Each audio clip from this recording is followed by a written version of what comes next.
न करी रे संग राहे निश्चळ लागो निधी मळ ममतेचा या नावे अद्वैत खरे ब्रह्मज्ञान अनुभवा वाचून बडबडते इंद्रियांचा जय वासनेचा क्षय संकल्पाही वरी नये मन या नावे अद्वैत खरे ब्रह्मज्ञान अनुभवा वाचून बडबडते तुका म्हणे नये जाणीवांतरा तुका म्हणे नये जाणीवांतरा अंतर्या थारा आनंदाचा या नावे अद्वैत खरे ब्रह्मज्ञान अनुभवा वाचून बडबडते विठोबा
या नावे अद्वैत खरे ब्रह्मज्ञान अनुभवा वाचून बडबडते प्रस्तुत प्रसंगी कीर्तन रूपी सेवेकरिता निवडलेला अभंग जगद्गुरु जगतवंदनीय सर्वांच्या अंतकरणाचा अधिष्ठान असणारे माऊली तुकोबाराय यांचा 4 चरणांचा आणि खरे ब्रह्मज्ञान कशाला म्हणावे याचं वर्णन करून सांगणारा अशा पद्धतीचा हा अभंग आहे। या अभंगामध्ये माऊली तुकोबाराय आपल्याला काय प्रतिपादन करून सांगतात तत्पूर्वी आपण एकदा संतांना नमन करूया। श्री संतांची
नाथा चरणावरी साष्टांग हे करी दंडवत विश्रांती पावलो सांभाळा उत्तरी वाढले अंतरी प्रेम सुख न करे रे संग राहे रे निश्चळ न करे रे संग राहे रे निश्चळ लागो निधी मळ ममतेचा या नावे अद्वैत खरे ब्रह्मज्ञान अनुभवा वाचोनी बडबडते. प्रस्तुत प्रतिवर्षीप्रमाणे याही वर्षी होणार आपला हा अखंड हरिनाम सप्ताह. या सप्ताहातील असणारी ही 3ऱ्या क्रमांकाची भगवंताची कीर्तन रूपी सेवा ही अकारण करुणावरून आलय. भक्तकाम कल्पद्रुम भगवान पांडुरंग परमात्म्याच्या अथांग करुणेनं त्याच्या दयेनं आणि या सर्व संयोजक मंडळींच्या माध्यमातून आमच्या वाटेला आलेली आहे. सेवेकरिता निवडलेला अभंग जगद्गुरु तुकोबरायांचा आहे आणि जगद्गुरु तुकोबरा अभंगाच्या माध्यमातून परमार्थातील एक वास्तविकता वर्णन करून सांगतात. काय सांगतात महाराज? महाराज म्हणतात जीवनामध्ये सर्वच लोक परमार्थ करण्याकरिता निघालेली आहेत. गोष्ट खरी आहे. परमार्थ करणं म्हणजे नेमकं काय? परमार्थ करणं म्हणजे स्वतःच्या स्वरूपाला जाणून घेणं. काय आहे स्वतःचं स्वरूप? स्वतःचं स्वरूप आहे ब्रह्म. हे स्वतःचं स्वरूप आहे. ब्रह्म म्हणजे काय? जे व्यापक आहे त्याला ब्रह्म म्हणतात. म्हणून खरं आपलं जे स्वरूप आहे हे व्यापक आहे. या स्वरूपाला जाणून घेतलं पाहिजे. सगळेच लोक त्यांनी परमार्थ करतात, या ब्रह्मस्वरूपापर्यंत जाण्याचा प्रयत्न करतात, पण सगळ्या लोकांना त्या ब्रह्मस्वरूपाचा बोध जरी होत असला तरी तो बोध फक्त शब्दशः होणारा बोध त्यांनी. एखादाच एक निवडतो महाराज मनुष्यानाम सहस्रेश. एखादा त्यांनी महाराज क्वचित सापडतो की ज्याच्या पोटामध्ये बोध ठसावला जातो. म्हणून त्यांनी महाराज शब्दज्ञान वेगळं आणि अनुभवाचं ज्ञान वेगळं. शब्दज्ञानानं त्यांनी महाराज परमार्थामध्ये वावरणारे लोक पाहायला मिळतात आणि त्याच ज्ञानाचा अनुभव घेऊन जगतामध्ये वावरणारे लोक सुद्धा पाहायला मिळतात. जे दिव्य महापुरुष आहेत त्यांना जीवनामध्ये ज्ञानाचा प्रत्यक्ष अनुभव आहे. अनुभव शब्दाचा अर्थ होतो विज्ञान. ज्ञान आणि त्याचा अर्थ विज्ञान. विज्ञान म्हणजे अनुभव. म्हणजे जीवनामध्ये फक्त ज्ञान मिळवणं महत्वाचं नाही तर त्या ज्ञानाचा अनुभव प्राप्त करून घेणं महत्वाचं आहे. पण तो अनुभव मिळवण्याकरिता सायास केला पाहिजे. मग खरं ज्ञान कशाने बांधलं म्हणून समजावं. खरं ब्रह्मज्ञान नेमकं कोणतं आहे, त्याला बांधलं कसं याचा जर विचार करत असाल तर ज्याला ब्रह्मस्वरूपाचा बोध प्राप्त झाला तो त्याने महाराज एकमेव अद्वितीय ब्रह्म या स्थितीला प्राप्त होतो. तो त्याने महाराज अद्वैत स्थितीला प्राप्त होतो. हा एकाकार होऊन जातो. द्वैत नावाची गोष्ट त्याच्याजवळ राहत नाही. म्हणून त्याने तो एकटाच आहे हा बोध त्याच्या पोटात उतरलेला असतो. पण त्याच्यावर कोणत्याही प्रकारचा संग पाहायला मिळत नाही. जिथे जिथे संग आहे तिथे तिथे ब्रह्मबोध उतरला नाही हे त्यांनी समजायला काही हरकत नाही. मग खरंच जर ब्रह्मज्ञान प्राप्त करून घ्यायचं असेल आणि ब्रह्मानुभव जीवनामध्ये उतरवायचा असेल तर काय केलं पाहिजे? न करी रे संग. संग करू नकोस. निश्चळ होऊन राहावं, स्थिर होऊन राहावं, एकरूप होऊन त्यांनी राहावं, कैवल्य स्वरूपाची प्राप्ती करून स्थिर व्हावं. संग त्याच्यामध्ये कोणत्या प्रकारचा नसावा आणि कोणत्याही प्रकारचं त्यांनी महाराज ममत्व अंतकरणामध्ये नसावं. पण संग आणि ममत्व जर टाकलं तर खऱ्या अर्थानं ब्रह्मज्ञान बांधलं असं म्हणावं लागेल. न करी रे संग राहे रे निश्चळ लागो निधी मन ममतेचा. संग करू नकोस, निश्चळ राहा. ममतेचा त्याने महाराज कोणत्याही प्रकारचा लाग आपल्या अंगाला लागू देऊ नकोस. म्हणून त्यांनी ममतेमध्ये गुंतून पडू नकोस. असं जर तू जीवनामध्ये धारण केलंस दिव्य तर तुला खऱ्या अर्थानं ब्रह्मज्ञान प्राप्त झालं असं म्हणता येईल. या नावे अद्वैत खरे ब्रह्मज्ञान. हे अद्वैत असणारं खरं ब्रह्मज्ञान. आणि असं जर झालं नसेल आणि याचा जर अनुभवच नसेल आणि तरी जर ब्रह्मज्ञान तोंडाने सांगत असेल तर ती फक्त बडबडच आहे. अनुभवा वाचून बडबडते. पण बडबड जीवनात असण्यापेक्षा अनुभव जीवनात असला पाहिजे आणि हा अनुभव या माध्यमातून त्यांनी पाहायला मिळतो. म्हणून ज्यांना ज्यांना खरोखर ब्रह्मबोध प्राप्त झाला त्यांना ही अवस्थाच प्राप्त होते. त्यांची इंद्रिय त्यांच्या ताब्यात येतात. त्यांची वासना त्यांनी मला संपून जाते. ज्याची इंद्रिय ताब्यात आलेली आहे, ज्याची वासना संपून गेलेली आहे, ज्याचं मन त्यांनी कोणत्याही प्रकाराने धावा घेत नाही अशी अवस्था ज्याला निर्माण झाली त्याचं खरं ब्रह्मज्ञान. इंद्रियांचा जय, वासनेचा क्षय, संकल्पाहीवरी नये मन. मनात कोणत्याही प्रकारचा संकल्पच तयार होत नाही. इंद्रिय त्याची आवरलेली आहेत. इंद्रिय त्यांनी त्याच्यावर कोणत्या प्रकारची चाल करत नाही आणि वासना पूर्णपणे संपून गेलेली आहे. अशी ज्याची अवस्था झाली त्याला खरं ब्रह्मज्ञान प्राप्त झालं. याचंच नाव आहे खरे ब्रह्मज्ञान. या नावे अद्वैत खरे ब्रह्मज्ञान. आणि असं जर झालं नसेल तर अनुभवा वाचून बडबडते. मग अनुभव वाचून त्यांनी सांगणं ही फक्त बडबडच राहील. म्हणून त्यांनी त्या ब्रह्मज्ञानी पुरुषाच्या अंतःकरणामध्ये कोणत्याही प्रकारचा संकल्प तयार होत नाही. तो जाणीव नेणिवेच्या पलीकडे गेलेला असतो. जाणीवेच्याही पलीकडे जावं लागेल परमात्मा स्वरूपाची प्राप्ती करून घेण्याकरिता. बरोबरांचं प्रमाण सांगतो. ते म्हणतात ना, जाणू जाता जाणीव घाली अडफाटाव. परमात्मा स्वरूपाला जर जाणण्याचा प्रयत्न केला तर ती जाणीवच परमात्मा स्वरूपात जाण्याकरिता आडवी पडते. म्हणून जाणीवेला सुद्धा घालवलं पाहिजे. जाणीवेला घालून जो तिथपर्यंत प्रवास करतोय तो खरा ब्रह्मज्ञानी आहे. म्हणून सांगते तुका म्हणे नाही जाणीवांतरा. अंतकरणामध्ये कोणत्याही प्रकारची जाणीव शिल्लक राहिली नाही. मग काय शिल्लक राहिलं? अंतर्या थारा आनंदाचा. अंतकरणामध्ये फक्त कुठून कुठून आनंद ओतप्रोत धरलेला आहे आणि त्या आनंदाला सांगणारी जाणीव सुद्धा तिथे नाही. अशी जी स्थिती आहे या नावे अद्वैत खरे ब्रह्मज्ञान. हे खरं ब्रह्मज्ञान आहे. आणि ही स्थिती जोपर्यंत प्राप्त होत नाही ती सांगितली जाते तोपर्यंत ती बडबडच आहे. अनुभवा वाचून बडबडत म्हणून अनुभव वाचून ते फक्त बडबडणच आहे असं महाराज वर्णन करून सांगतात. असा अभंगाचा सरळ अर्थ पाहण्याचा आपण प्रयत्न केला.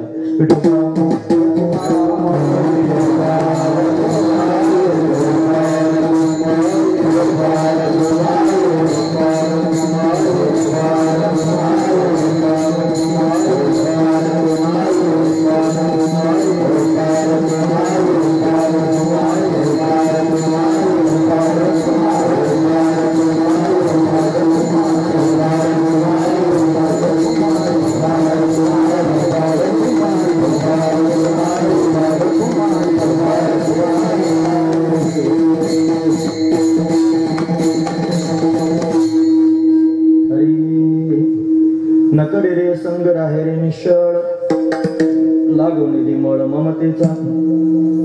या नावे अद्वैत खरे ब्रह्मज्ञान अनुभवा वाचून बडबडते. आपल्या सप्ताहातील आजचा हा तिसरा दिवस आहे. मोठ्या प्रेमानं आनंदानं आपण हा सप्ताह या ठिकाणी संपन्न करतो. बऱ्याच वर्षांपासून या गावाला श्रवणाची परंपरा आहे. त्यापेक्षा सर्वांना नानांचा संग झाला आणि नानांच्या माध्यमातून त्यांनी महाराज सर्वांना भरभरून परमार्थ ऐकायला मिळाला. महापुरुषांची संगती जीवनामध्ये सहजासहजी प्राप्त होत नसते. ती प्राप्त होण्याकरिता सुद्धा पुण्य असावं लागतं. पण त्यांच्या संगतीमध्ये खऱ्या अर्थानं समाधान प्राप्त होतं. आपण ज्यांच्या संगतीमध्ये सुख शोधण्याचा प्रयत्न करतो ते संत नाही. मग ज्यांच्या संगतीत गेल्यानंतर स्वाभाविकच सुख प्राप्त होतं ते संत आहे. परत सांगू का, आपण ज्यांच्या संगतीत सुख शोधण्याकरिता जातो, समाधान शोधण्याकरिता जातो, आनंद शोधण्याकरिता जातो ते संत नाही. आपण कोणाच्याही संगतीत जातो महाराज सुख शोधण्याकरिता, समाधान शोधण्याकरिता, आनंद शोधण्याकरिता. मग ते बायका मुलं सुद्धा असतील त्यांच्या संगतीत आपण जातो पण सुख मिळत नाही महाराज. मग ज्यांच्या संगतीत गेल्यानंतर सहजच स्वाभाविकच सुख प्राप्त होतं, समाधान प्राप्त होतं, आनंद प्राप्त होतो ते संत आहेत महाराज. पण खऱ्या अर्थानं संत असेच आहेत जे जगाला त्यांनी समाधान प्राप्त करून देणार आहेत. ही संतांची व्याख्याच आहे. बरं झालं तुम्ही लवकर आवरून आले वाटतं. आज दुसरं कीर्तन म्हणून मला असं वाटलं आता इथली सगळी मंडळी थोडं 9:15 सुरू करतील पण चमत्कार झाला. 9:15 कीर्तन सुरू झालं.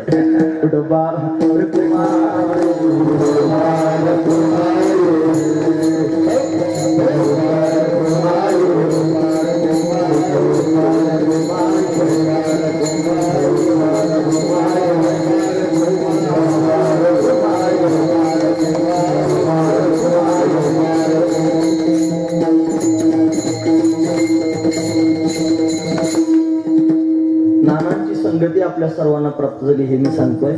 आपण भाग्यवान आहोत की आपल्याला त्यांचा संग प्राप्त झाला. संतांच्या संगतीमध्ये खऱ्या अर्थानं सुख प्राप्त होतं महाराज. जगामध्ये सगळ्यात मोठं दुःख कोणतं आणि जगातलं सगळ्यात मोठं सुख कोणतं असं जर त्यांनी कोणाला वाटत असेल तर रामायणामध्ये रामायणाच्या शेवटी काक भुशुंडीजी महाराजांनी गरुडजींचा संवाद पाहायला मिळतो. काक भुशुंडीजी नावाचे ऋषी आहेत, संत आहेत, कावळ्याच्या रूपात राहतात, कावळ्याच्या. आणि ते त्यागणी महाराज सगळ्या पक्षी समाजाच्या समोर भगवंताची कथा वर्णन करून सांगतात पक्ष्यांना. आणि समोर मुख्य यजमान म्हणून गरुडजी महाराज त्यांनी बसलेल्यातून काक भुशुंडीजी सांगतात. गरुडानं प्रश्न विचारला, महाराज सांगा जगातलं सगळ्यात मोठं सुख कोणतं आणि जगातलं सगळ्यात मोठं दुःख कोणतं. त्यांनी सांगायला सुरुवात केली. महाराज ते म्हणतात ना, संत मिलन सम सुख जग नाही, नाही दरिद्र सम दुःख जग नाही, संत मिलन सम सुख जग नाही. संतांच्या मिलनासारखं सुख जगात दुसरं कोणतंच नाही आणि दारिद्र्यासारखं दुःख जीवनामध्ये दुसरं कोणतंच नाही. आता हे दारिद्र्याचं दुःख म्हणजे लोकांना फक्त पैशाचंच दारिद्र्य कळतं. धनाचं संपत्तीच दारिद्र्य लोकांना माहिती आहे, पण त्याला दारिद्र्य आम्ही म्हणत नाही, त्याला आम्ही दारिद्र्य म्हणतच नाहीत. मला खरं दारिद्र्य तर विचाराचं दारिद्र्य आहे. माणसं पैशानं फार श्रीमंत आहेत, पण विचारानं दरिद्री झालेली आहेत, विचारानं संकुचित झालेले आहेत. दारिद्र्य जर घालवायचं असेल तर विचाराचं दारिद्र्य घालवलं पाहिजे. माणूस त्यांनी महाराज धनानं मोठा नसावा, माणूस विचारांनी मोठा असावा. ज्याचे विचार मोठे तो खऱ्या अर्थानं मोठा होऊ शकतो. महत्वाची गोष्ट आहे. धनानं मोठे होणारे बरेच मेले महाराज, त्यांचं काही राहिलं नाही. पण जे विचारानं मोठे झाले ते आजही जिवंत आहेत त्यांच्या विचारांच्या माध्यमातून. मग विचाराची उंची वाढवत जावी, विचारानं श्रीमंत व्हावं. म्हणून त्यांनी साधू संत विचाराने श्रीमंत आहेत खऱ्या अर्थानं. म्हणून त्यांनी महाराज नाही दरिद्र सम दुःख जग माही, संतांची संगती जीवनामध्ये आनंद प्राप्त करून देणारी आहे. म्हणून संगती अतिशय महत्वाचीच आहे महाराज. पण ती संगती कुठपर्यंत असावी, जोपर्यंत त्यांनी साध्य प्राप्त होत नाही तोपर्यंत संगती असावी. ती संगती त्यांनी महाराज जीवनामध्ये साध्यापर्यंत घेऊन जाईल. संत संगती जीवनामध्ये घेऊन जाते परमात्मा स्वरूपापर्यंत. संत आपली चिंता करतात महाराज, चिंता सगळ्यांनाच असते. जीवाला चिंता असते, देवाला चिंता असते. सगळे जीव चिंता करतात कशाची, महाराजांचं प्रमाण आहे ते म्हणतात नित्य उठून या खावयाची चिंता. साऱ्या जगाला खाण्याची चिंता, पोट असतं तीच भर, आणि याच्याकरता किती जमा करतात महाराज लोक गबाळ, आणि ते त्यांनी महाराज पोते भरून भरून बेजार होऊन जातात. गबाळ जमा करता करता सगळा जन्म जातो, गबाळ जमा करता लागतं किती महाराज खायला. महत्वाची गोष्ट आहे. म्हणून असू द्या, हे त्यांनी जर सांगायला लागलं तर लोकांना परत वाटेल आता हाय कुठेतरी त्यांनी भर करतो विठोबा.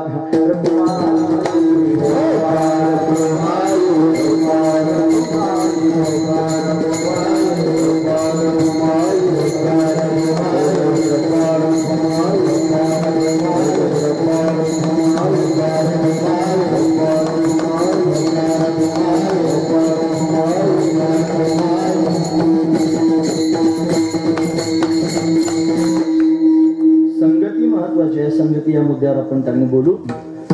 संगत परमात्म्यापर्यंत घेऊन जाते. जीवाची चिंता, देवाची चिंता, या चिंता आपण पाहत होतो. जीवाला चिंता नित्य उठवण्या खावयाची चिंता. त्याच्यातही दोन प्रकारचे जीव आहेत. काहींना असं वाटतं त्यांनी आता काय खाऊ, खायलाच काही नाही, ते म्हणतात आता काय खाऊ, एक चिंता. आणि दुसरे जीव असे असतात महाराज त्यांच्याकडे एवढं जास्त असतं की काय काय खाऊ, हा महत्वाचा विचार. आणि अजून एक त्यांनी आहे महाराज, त्याच्या घरात सगळं त्यांनी डोळ्याला दिसतं पण खाता येत नाही. एक म्हण आहे आमच्याकडे नगरला, घर भरलं आणि तोंड भरलं. म्हणजे त्याला डायबिटीज झाला, त्याला त्याची बीपी झाला, त्याला अमुक झालं, त्याला फलान झालं, त्याच्या समोर सगळं पण खाता येत नाही. असे काय जीव आहेत महाराज, खाण्याची चिंता. आणि देवाला चिंता त्याने महाराज खाऊ घालण्याची चिंता. त्याला सगळ्यांना खाऊ घालायची त्याची चिंता वेगळी. चिंता नाही, त्याचं नाव आहे संत. संतांच्या जीवनात कोणत्या प्रकारची चिंता नाही. आणि संतांना जर त्याने महाराज चिंता निर्माण झाली तर ती चिंता मोठी विशेष असते. लक्षपूर्वक आहे. संतांना चिंता नाही पण कोणाची, संतांना स्वतःची चिंता नाही. स्वतःच्या जीवनात काहीच मिळवण्याची चिंता नाही. मग संतांच्या चेहऱ्यावर सुद्धा कधीतरी चिंता दिसते. मग ती चिंता कशा करता असते, ती चिंता स्वतः करता नाही जगा करता असते महाराज. बुडता हे जन न देखवे डोळा, येतो कळवळा महत्या.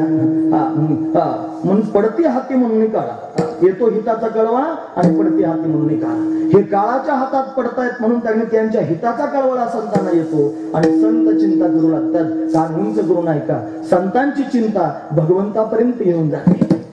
सामान्य जीवाची चिंता अधोगतीला नेणारी आहे, पण संत जर चिंता करू लागले तर त्यांची चिंता देवापर्यंत घेऊन जाते. महत्वाची गोष्ट आहे. म्हणून संतच असे आहेत जगामध्ये जे परमात्म्याची प्राप्ती करून देतील, परमात्मा स्वरूपाचा बोध अंतःकरणामध्ये ठसावून देतील, असे संत आहेत. पण जीवनामध्ये संगतीच जर करायची असेल तर संतांची करावी. आणि ती संगती करत असताना त्यांनी महाराज त्या संत संगतीमध्ये दिव्य असणारा बोध अंतःकरणामध्ये धारण करावा. आणि त्या बोधाच्या माध्यमातून हळूहळू हळू त्यांनी महाराज सर्व संग परित्याग करून भगवंताचंच होऊन जावं. म्हणून सगळं टाकलं पाहिजे, टाकल्याशिवाय परमात्म्यात पदार्पण करता येत नाही. देवानं त्यांनी महाराज सगळ्या पृथ्वीवरच्या पापाचा भार कमी करण्याकरिता अवतार धारण केलं आणि सारे पापी मारून टाकले महाराज. रजगुणी मारले, तमगुणी मारले, सगळे मारून टाकले. आणि शेवटी त्यांनी महाराज यादव पण मारले. यादव का मारले असतील, मग त्याचे स्वतःचे आहेत ना महाराज. त्याचे भावबंध आहेत. ज्या कुळात जन्माला आला यदू कुळाचा काय तो त्यांनी खेळची मोडून गेला रे. यादवाचा पोर एक गोप्या भला, तो बहुतच खेळ खेळायला रे, फार खेळ खेळला म्हणतात. यादवाचा पोर गोप्या. आता ही नामदेव महाराजांची भाषा आहे ती काय. आता ते त्यांच्या समोर कोणीच नाही महाराज. मग ते सगळे चौतोंड्याचा पोर एक नाऱ्या भला असं त्यांनी. चौतोंड्या म्हणजे ब्रह्मदेव आणि नाऱ्या म्हणजे नारदजी महाराज. आणि त्यानं ते भांडण लावलं, गंगा गौरी दोघी भांडवी सांभ्याची धाडाला वाहणारे. सांभ्या म्हणजे भगवान शंकर, ही नारदांची भाषा. म्हणून त्यांनी यादवाचा पोर एक गोप्या झाला. गोप्या म्हणजे गोपीनाथ भगवान, श्रीकृष्ण भगवान. आणि तो बहुतेची खेळ खेळला आणि फार खेळ खेळला आणि खेळच मोडून गेला, खेळच मोडून टाकला. काय केलं त्यानं? सारं यादव कुळच बुडवलं महाराज. सगळे यादव सात्विक होते, सगळे यादव चांगले होते. पण त्याच्या मनात एक विचार आहे, जसा रजोगुण घालवण्यास योग्य आहे, जसा तमोगुण घालवण्यास योग्य आहे, तसा सत्वगुण सुद्धा घालवावा लागेल. सत्वगुणाचा त्याग केल्याशिवाय परमात्मा स्वरूपामध्ये पदार्पण करता यायचं नाही. म्हणजे त्यांनी सत्वगुणाचाही संग सोडून द्यावा लागेल, मग त्याच्यात पदार्पण करता येईल. हे कोण शिकवतं? हे संत शिकवतात. संत जीवनामध्ये त्यांनी असावे. संगती, विसंगती आणि कुसंगती, 2-3 प्रकार आपल्याला पाहायला मिळतील. कुसंगती तर जीवनात कधीच नसावी, ते टाकून द्या. जीवनात विसंगती नसावी. बऱ्याच लोकांच्या जीवनामध्ये कुसंगती घडली, अधोगतीला जावं लागलं महाराज. हे पहा, एखाद्या वाईट दृश्याला डोळे भरून पाहिलं तरी सुद्धा चांगला माणूस वाईट होऊ शकतो. गुरुजींनी सांगितलं, आजामेळाला चांगला ब्राह्मण होता महाराज. आजामेळ चांगला होता, सेवा करत होता. गुरुजी म्हणले, आजामेळा, शेजारच्या गावात जाऊन अमुक अमुक वस्तू आणायची आहे, तू जा. फक्त एक काम कर म्हणले, असा मधल्या रस्त्यानं जाऊ नको, जरा लांबून पडेल पण इकडूनच जा. हे असं सांगितल्यानंतर त्याचं ते डोकं जरा काम करायला लागलं. तो मला जे अर्थी मधून जाऊ नका म्हणतात, त्या अर्थी मध्ये काहीतरी विशेष आहे. मग गुरु आज्ञा त्यानं मोडली आणि मोडून मधून घुसला महाराज. आणि मधून घुसल्यानंतर त्याला त्यांनी उघड्यावर एक प्रकार पाहायला मिळाला. काय? एक त्यांनी व्याभिचारणी स्त्री 4 पुरुषाबरोबर उघड्यावर व्याभिचार करत होती. ते दृश्य त्यांनी त्याच्या मनामध्ये त्यांनी भरलं. म्हणजे तो संगत झाला, त्याला दृष्टीचा संग झाला. आणि या संगतीतून चांगला ब्राह्मण बिघडला आणि त्यानं दासी बरोबर विवाह केला महाराज. कान्यकोपज तुझ्या कश्चित दाशीपती अजामिला नामना नष्ट सदाचारो. हा त्यांनी सदाचार संपन्न असणारा ब्राह्मण होता, पण नष्ट झाला. आणि कशानं? दास्या संसर्ग दूषिता, संसर्ग त्याला झाला महाराज. आणि या संसर्गानं त्यांनी महाराज बिघडला, संग झाला. आणि या संगतीनं चांगला बिघडला. कोणाच्या संगतीनं? कुसंगतीत त्यांनी गेला. म्हणून ढेकणाच्या संगे हिराजो भंगला, कुसंगे नाडीला साधू जायचा. म्हणून ढेकणाच्या संगतीत हिरा गेला तर त्याचा चुरा होतो महाराज. म्हणून त्यांनी जो आयरणीवर ठेवून त्यांनी जर घाव घातला तर आयरणत तरी घुसतो, नाही तर घणात तरी घुसतो. वाचे मारिता जो घणी, तोची मोल पावे खरा, करणीचा होय चुरा. खरा हिरा जर असला तर आयरणीत तरी, नाही तर घणात तरी घुसतो. महत्वाची गोष्ट आहे. असं असणार त्यांनी महाराज. हिऱ्यासारखं जरी जीवन असलं तरी ढेकणाचा संग झाल्यावर बिघाड होतो. म्हणून कुसंगती वाईट आहे, विसंगती सुद्धा वाईट आहे महाराज. विसंगती, ही विसंगती त्यांनी माणसाला कुठेतरी घेऊन जाते. कुसंगतीत दोघांचाही नाश होतो. कुसंग करणार दोघांचाही नाश होतो, विसंगतीत एकाचा नाश होतो महाराज. असं आता बघा तुम्ही, बापाची मुलाची विसंगती. हिरण्यकश्यप आणि प्रल्हाद दोघे बापले काय की नाही, पण त्याच्यात विसंगती आहे. प्रल्हादाला विचारलं, का रे बाबा तुला काय शिकवलं गुरुजींनी? तो मला श्रवणम कीर्तनम स्मरणम विष्णुपाद सेवनम अर्चनम वंदनम दास्यम सख्यम आत्मनिवेदनम, मला हेच आवडलं. मला बाप मला बिघडलास की काय? तू आपला शत्रू आहे, त्याचं चिंतन करतो. सामुक झालं, फलन झालं, बापाला त्यांनी पटे ना, दोघांमध्ये भांडण झालं, एकाला मरावं लागलं, एकाला वैकुंठ प्राप्त झालं. महत्वाची गोष्ट आहे. विसंगती त्यांनी घडली महाराज. आई तर मुलात विसंगती झाली. भरताची त्यांनी महाराज त्याच्या आईची म्हणजे कैकेयीची झाली विसंगती. या विसंगतीचा परिणाम काय? कैकेयी कायमस्वरूपीची त्यांनी कलंकित झाली. भारताला त्यांनी केवढा मान प्राप्त झाला. भावाभावाची विसंगती पाहायला मिळाली. रावणाची विभीषणाची विसंगती झाली की नाही, एकाला त्यांनी महाराज लंका प्राप्त झाली आणि दुसऱ्याला मरावं लागलं. विसंगती त्यांनी महाराज एकाला समाधान प्राप्त करून देते, एकाला नाशापर्यंत घेऊन जाते. पण सत्संगती जीवनामध्ये अतिशय महत्वाची आहे. सत्संगती ही सत्संगती परमात्म्यापर्यंत जाण्याचं साधन आहे. म्हणून सत्संगतीच्या माध्यमातून परमात्म्यापर्यंत जावं. कुसंगती टाकून द्यावी, विसंगती जीवनात होऊ देऊ नये. आणि सत्संगती आवर्जून त्यांनी करा. सत्संगेन परमं प्राप्य दुस्तरं भरते चिरात तस्मात् अतिप्रयत्नेन सत्संगम सततं कुरु.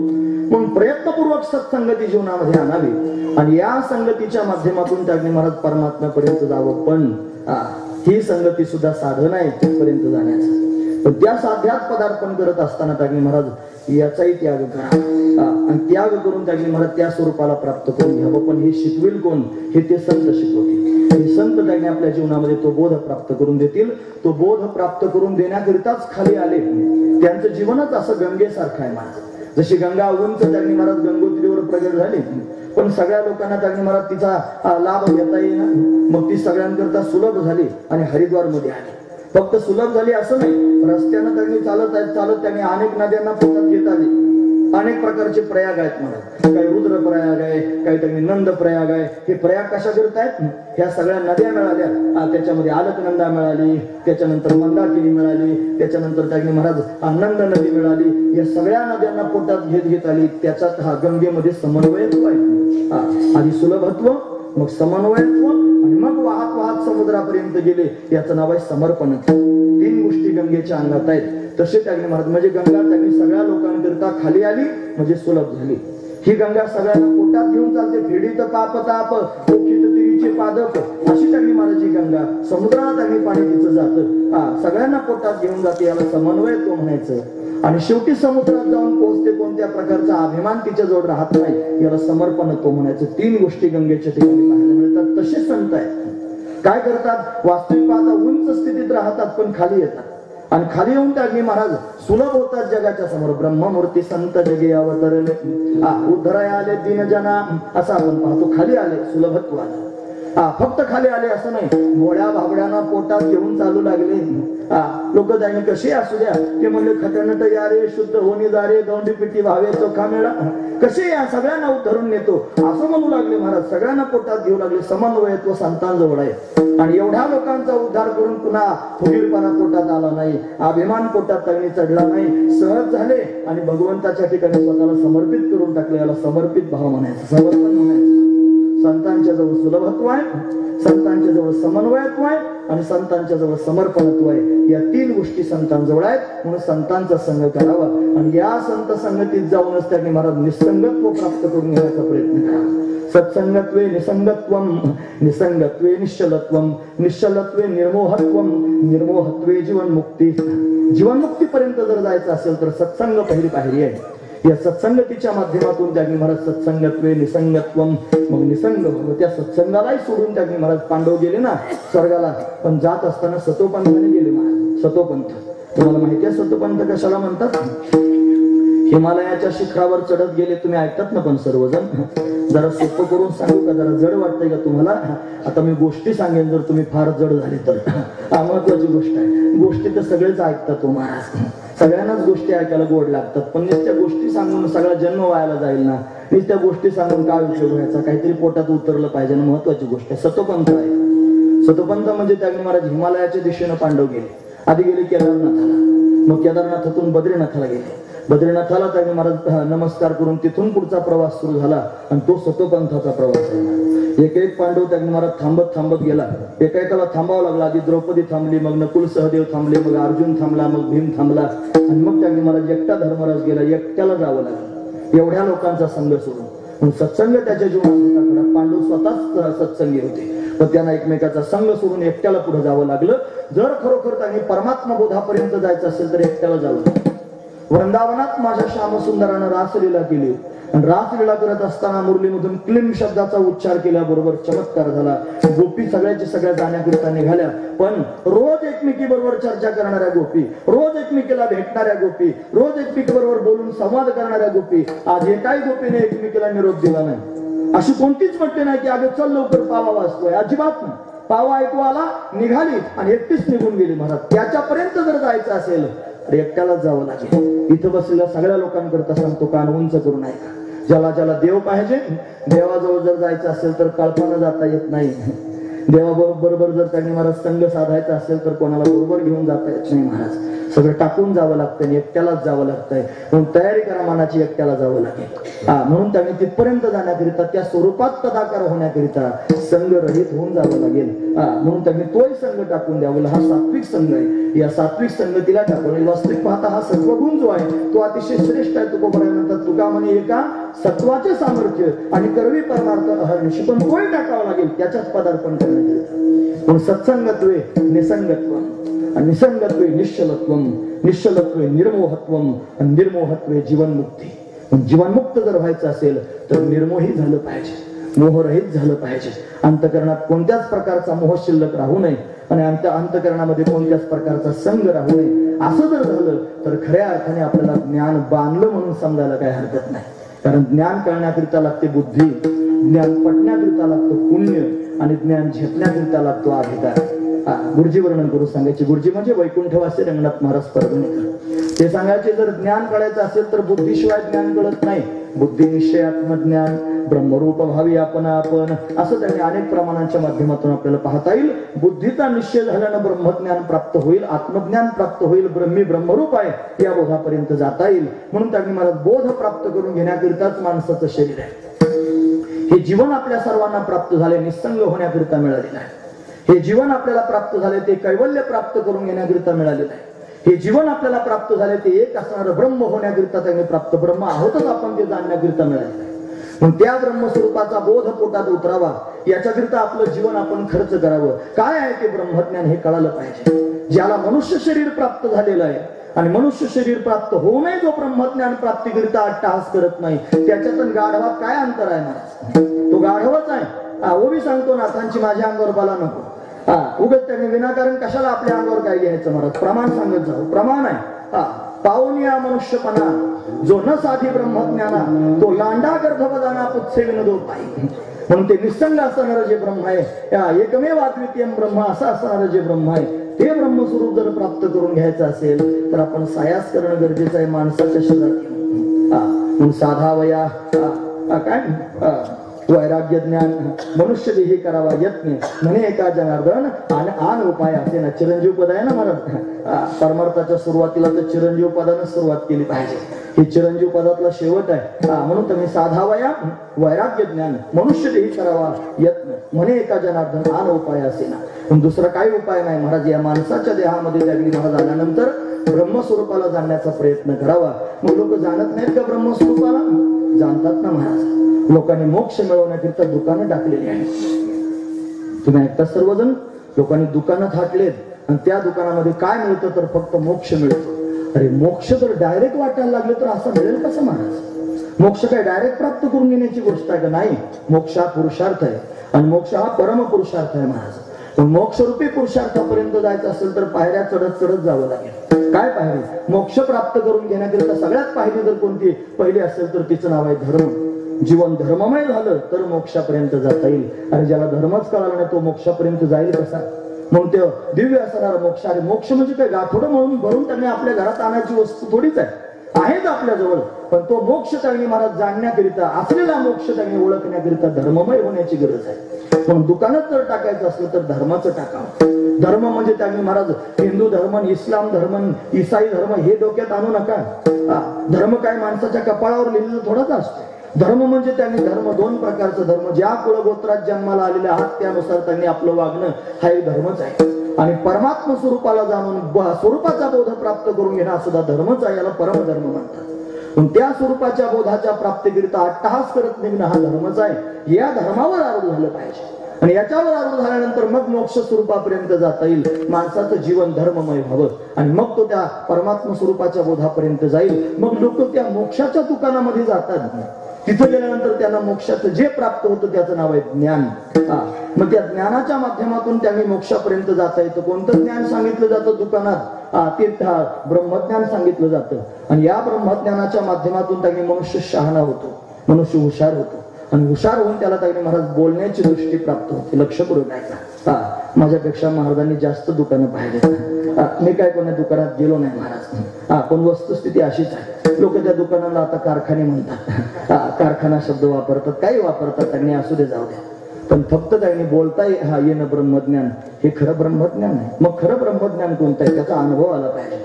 ब्रह्मदेवाला भगवंतानं ज्ञान सांगितलं आणि हे ज्ञान सांगताना तो स्वतःच म्हणतोय हे ज्ञानम परमगुह्यम यद विज्ञान समन्वितम सरहस्यम तदंगांच गृहाण गदितम मया यावानहम यथा भावो यद्रूप गुण कर्मणः तथैव तत्व विज्ञानम अस्तु ते मदनुग्रहात. भगवान त्यांनी महाराज ब्रह्मदेवाला सांगताय, ब्रह्मदेवा मी तुला ज्ञान सांगतो. ज्ञानम परमगुह्यम मे. पण कसं सांगतो? यद विज्ञान समन्वितम. विज्ञान म्हणजे अनुभव. अनुभवासहित तुला ज्ञान सांगतो. महत्वाची गोष्ट आहे. ज्ञान प्राप्त करून घ्यावं पण फक्त ज्ञान प्राप्त करून थांबू नये. फक्त ते शब्द ज्ञान असू नये. ते अनुभव संपन्न असणारं ज्ञान असावं. त्याच्यात अनुभव असावा. त्या अनुभवानं जर काही मला ज्ञान आपल्याला प्राप्त झालं तर मग मात्र आपण खऱ्या अर्थानं त्या परमपदापर्यंत जाऊ शकतो. मग काय आहे त्या स्वरूपाचं ज्ञान? त्याचं ज्ञान आहे मी सत्य स्वरूप आहे, मी चैतन्य स्वरूप आहे, मी आनंद स्वरूप आहे. ही पदवी आहे महाराज. सच्चिदानंद पदवी घेणे, आयुष्याची या साधने सच्चिदानंद पदवी घेणे. पण फक्त तोंडानं मी सच्चिदानंद आहे असं न म्हणता स्वतःला सच्चिदानंद मानणे हे महत्वाचं आहे. मोठ्या दोन लोकांचं भांडण ऐकलं महाराजने. एक जण त्यांनी म्हटले असं आहे, त्याला जर ही प्रक्रिया सांगता आली मी जी सांगतो ती, तो काय माझे इतका श्रीमंत आहे का, तो काय माझे इतका मानवलेला आहे का, तो काय त्यांनी माझे इतका विद्वान आहे का, तो काय माझे इतका पंडित आहे का, त्याला म्हणे ही प्रक्रिया सांग. जर तुला ही प्रक्रिया सांगता आली तर माझी अर्धी मिशी कापून देईन. बघा आता म्हणजे त्याला ब्रह्मज्ञान त्यांनी सांगता येत नाही, त्याला त्याच्याकडे विद्वत्ता नाही, माझ्याकडे विद्वत्ता आहे. म्हणजे हे जर स्वतःला श्रीमंत समजतात, हे जर स्वतःला विद्वान समजतात, हे जर स्वतःला ज्ञानी समजतात, तर हे स्वतःला ब्रह्म कधी समजत असतील. ज्या अर्थी ते स्वतःला हे समजतात त्या अर्थी ते स्वतःला ब्रह्म समजत नाही. मग त्यांच्या तोंडातून ब्रह्मज्ञान येत नाही का? येताना महाराज. पण त्यांचं ब्रह्मज्ञान कसं आहे? मग अनुभव सोडू नये.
शब्दाचे गौरव कामाने.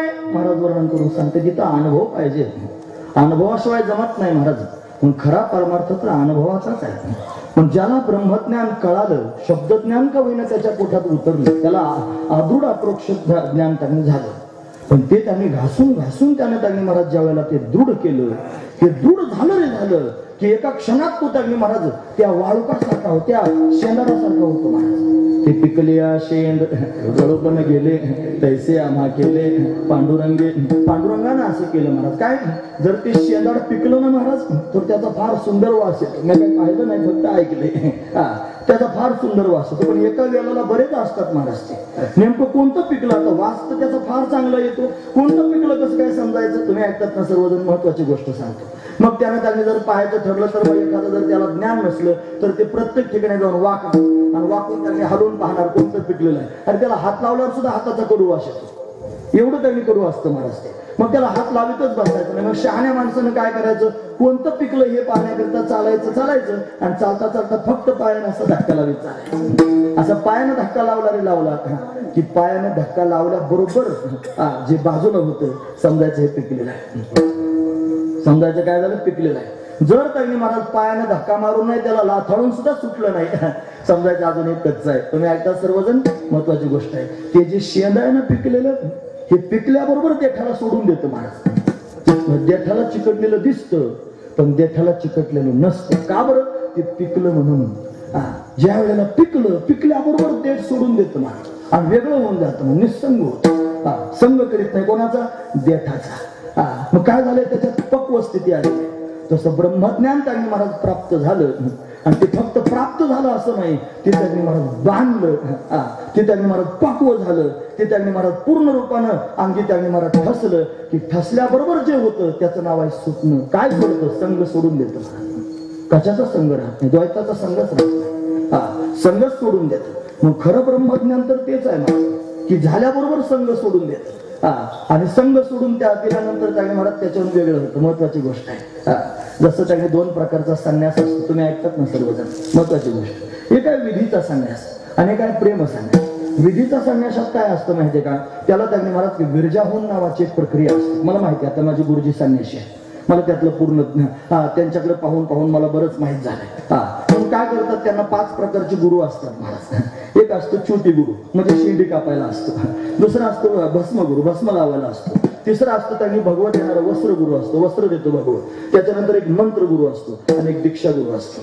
आणि मग त्यांनी असे 5 गुरु असतात, त्याच्यावर त्या दीक्षा त्याला देतात. मग त्याचा तो होम होतो, तो त्यांनी महाराज सगळं त्यांनी संसाराला सोडून देतो आणि संन्यासी होऊन जातो महाराज. संन्यास म्हणजे काय? स म्हणजे सहित, न्यास म्हणजे त्याग. त्याचं जीवनच त्यागासहित अशा पद्धतीने होतं आणि तो संन्यासी होतो. आणि संन्यासी झाला रे झाला की त्याच वेळेला तो सगळ्यात आधी टाकतो स्वतःचं नाव, स्वतःचं कुळ, स्वतःचं गोत्र. त्याच्या पुढे अशी पिंड तयार करून ठेवतात बरं का. जिवंत माणसांचे सुद्धा ठेवतात. लक्षपूर्वक आहे. त्याच्या समोर त्यांनी आईचा पिंड असतो, बापाचा पिंड असतो, भावाचा पिंड असतो, बहिणीचा पिंड असतो. जर लेकरा बाळाचं असलं तर बायकोचा असतो, मुलांचा असतो. सगळ्यांची पिंड ठेवतात कणकीची करून. आणि नंतर शेवटी मोठा असा गोळा ठेवतात. मग त्याला सांगतात, ही तुझी आई, हा तुझा बाप, हा तुझा भाऊ, ही बहीण, ही बायको, हा मुलगा, ही मुलगी, हे तुझे सगळे नाते संबंधी. आणि सगळ्यात मोठा पिंड त्यांनी शेवटी ठेवला जातो. त्याला म्हणतात, हा तुझा पिंड आहे, तू घे हातात पाणी आणि सोड. पिंडदान कोणत्या माणसाकरता करतात? आपल्याकडे मेलेल्या लोकांकरता करतात, बरोबर आहे की नाही? मग याला हातात पाणी घ्यायला लावतात, तर जिवंत पिंडांवर पाणी घालायला लावतात. जिवंत पिंडांवर पाणी घालायचं. सगळे पिंडांवर पाणी घालून झाल्यानंतर स्वतःच्या पिंडावर पाणी घालायला लावतात. आणि त्याच्यावर पाणी घातलं की मग मात्र त्याचा आणि यांचा काही संबंध राहिला नाही. मग त्यानं ते स्थान सोडून द्यायचं. परत त्या गावाकडे ढुंकून सुद्धा पाहायचं नाही. हा विधीचा संन्यास आहे. मग जर तो सगळं सोडून वनात निघून गेलेला आहे, त्याच्या अंतःकरणामध्ये या सगळ्या लोकांविषयीची ममता राहील का? राहणारच नाही. ममत्व राहायचं काही कामच राहणार. विधीपूर्वक त्यानं सगळं सोडून टाकलेलं आहे. म्हणजे त्याला ब्रह्मज्ञान प्राप्त झाल्याबरोबर सगळ्यात आधी त्यांनी व्हावं काय? तर त्याचा संग सुटावा. जसं त्या पिकल्या शेंदकडूपणे गेले, त्यानं त्यांनी मला देठाचा संघ सोडून दिला. तसं ज्ञान पक्व झाल्याबरोबर त्यानं जीवनातला संघ सोडावा. आणि फक्त संघ सोडून राहू नये, तर त्यानं त्यांनी मला त्याच्याविषयीचं ममत्व सुद्धा काढून टाकावं. म्हणजे ज्याच्या जीवनामधला संघ सुटला आणि ज्याच्या जीवनामधलं ममत्व गेलं, तो खऱ्या अर्थानं ज्ञानी झाला. हे खऱ्या ज्ञानाचं लक्षण आहे महाराज. म्हणून जर आपल्याला खरं ब्रह्मज्ञान प्राप्त करून घ्यायचं असेल आणि खरं ब्रह्मज्ञान जर आपल्या अंगी बांधायचं असेल, तर आपण ते प्राप्त करून घ्यावं. नाहीतर त्यांनी मला निष्ठा शब्दाने काय होईल? तुकोबरा म्हणतात, नाश केला शब्दज्ञान. शब्दज्ञानाने नाश केला महाराज. काही लोकांना समजणार नव्हतं. फक्त शब्दज्ञानच लोकांच्या पोटात आहे. अशा घोटून प्रक्रिया त्यांनी सांगता येतील. ब्रह्माचं झाड लोकांच्या समोर उभं राहावं हा करता येईल, पण ज्ञान पोटात उतरलं त्याला काय करायचं? मग उतरलं कोणाचं समजायचं? ज्याच्या पोटात संग राहिला नाही आणि ज्याच्या पोटात ममत्व राहिलं नाही, तो खरा ब्रह्मज्ञानी झाला. म्हणून जर आपल्याला खरं ब्रह्मज्ञानी व्हायचं असेल तर आपण काय केलं पाहिजे? आपण तेच केलं पाहिजे. संग सोडून दिला पाहिजे आणि ममत्व सोडून दिलं पाहिजे. अभंगाच्या पहिल्या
न करी रे संग रहित आपलं जीवन जगणे होणं गरजेचं आहे महाराज. मग तेच खरं ब्रह्मज्ञान आहे.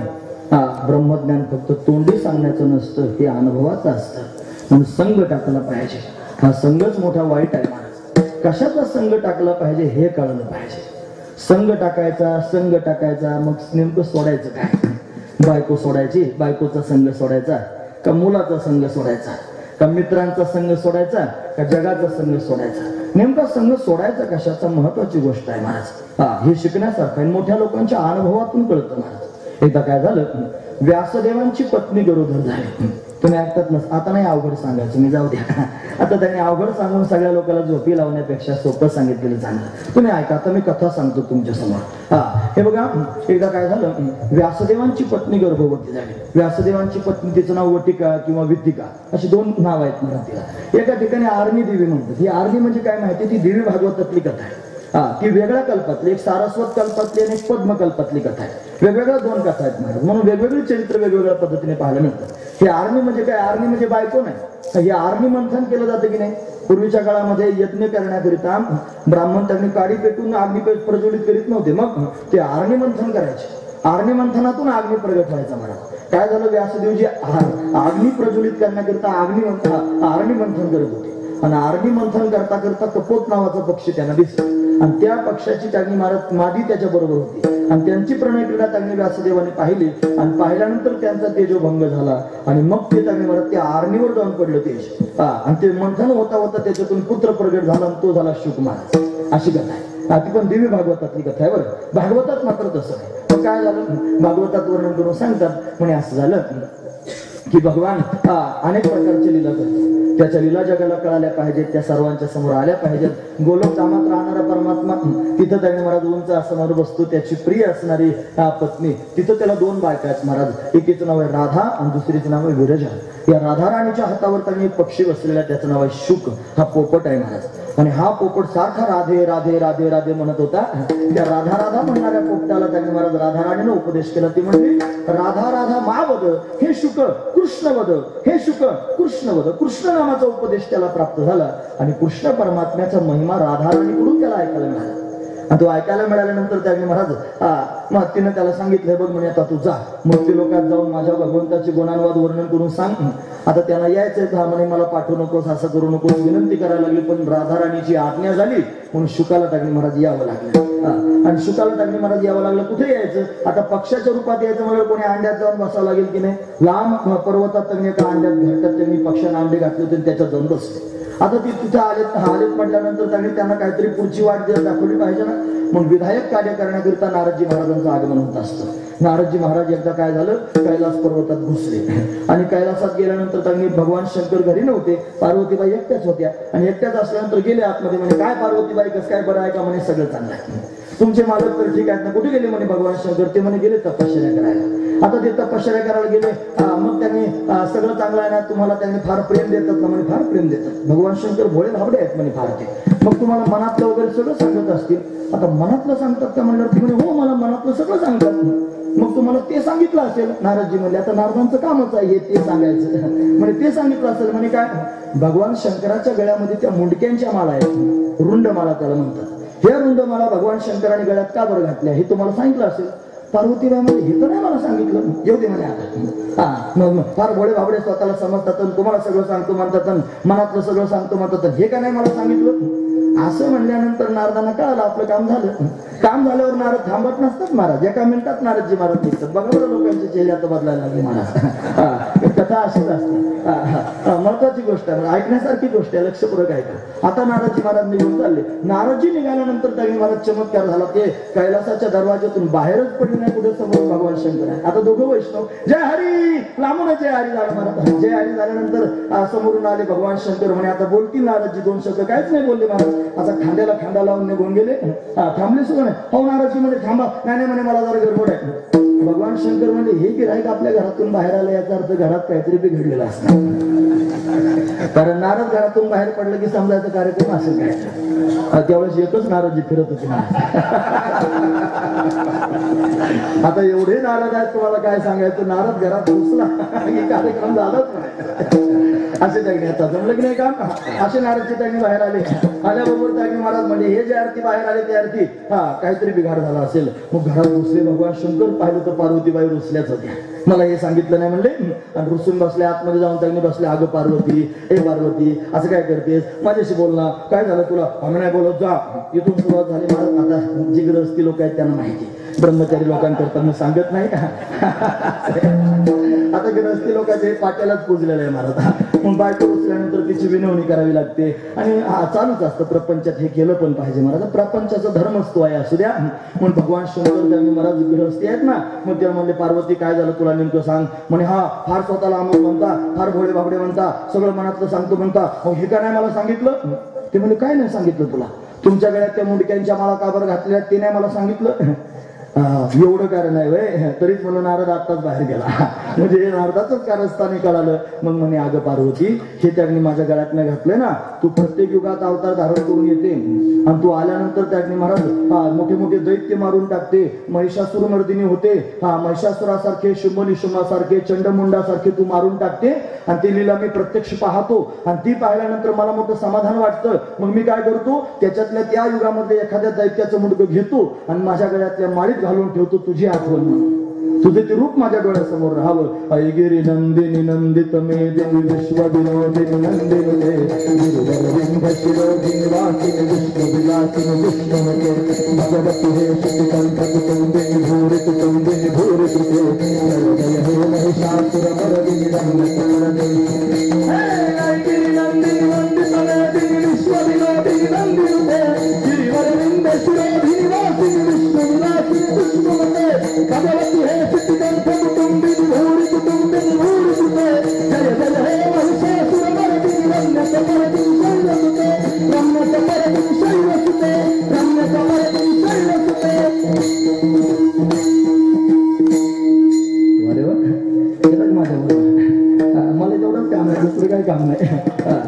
जगज्जननी प्रत्यक्ष प्रगट होते आणि अशा पद्धतीने लीला करते. माझ्या गळ्यात तुझी आठवण म्हणून मी ठेवली.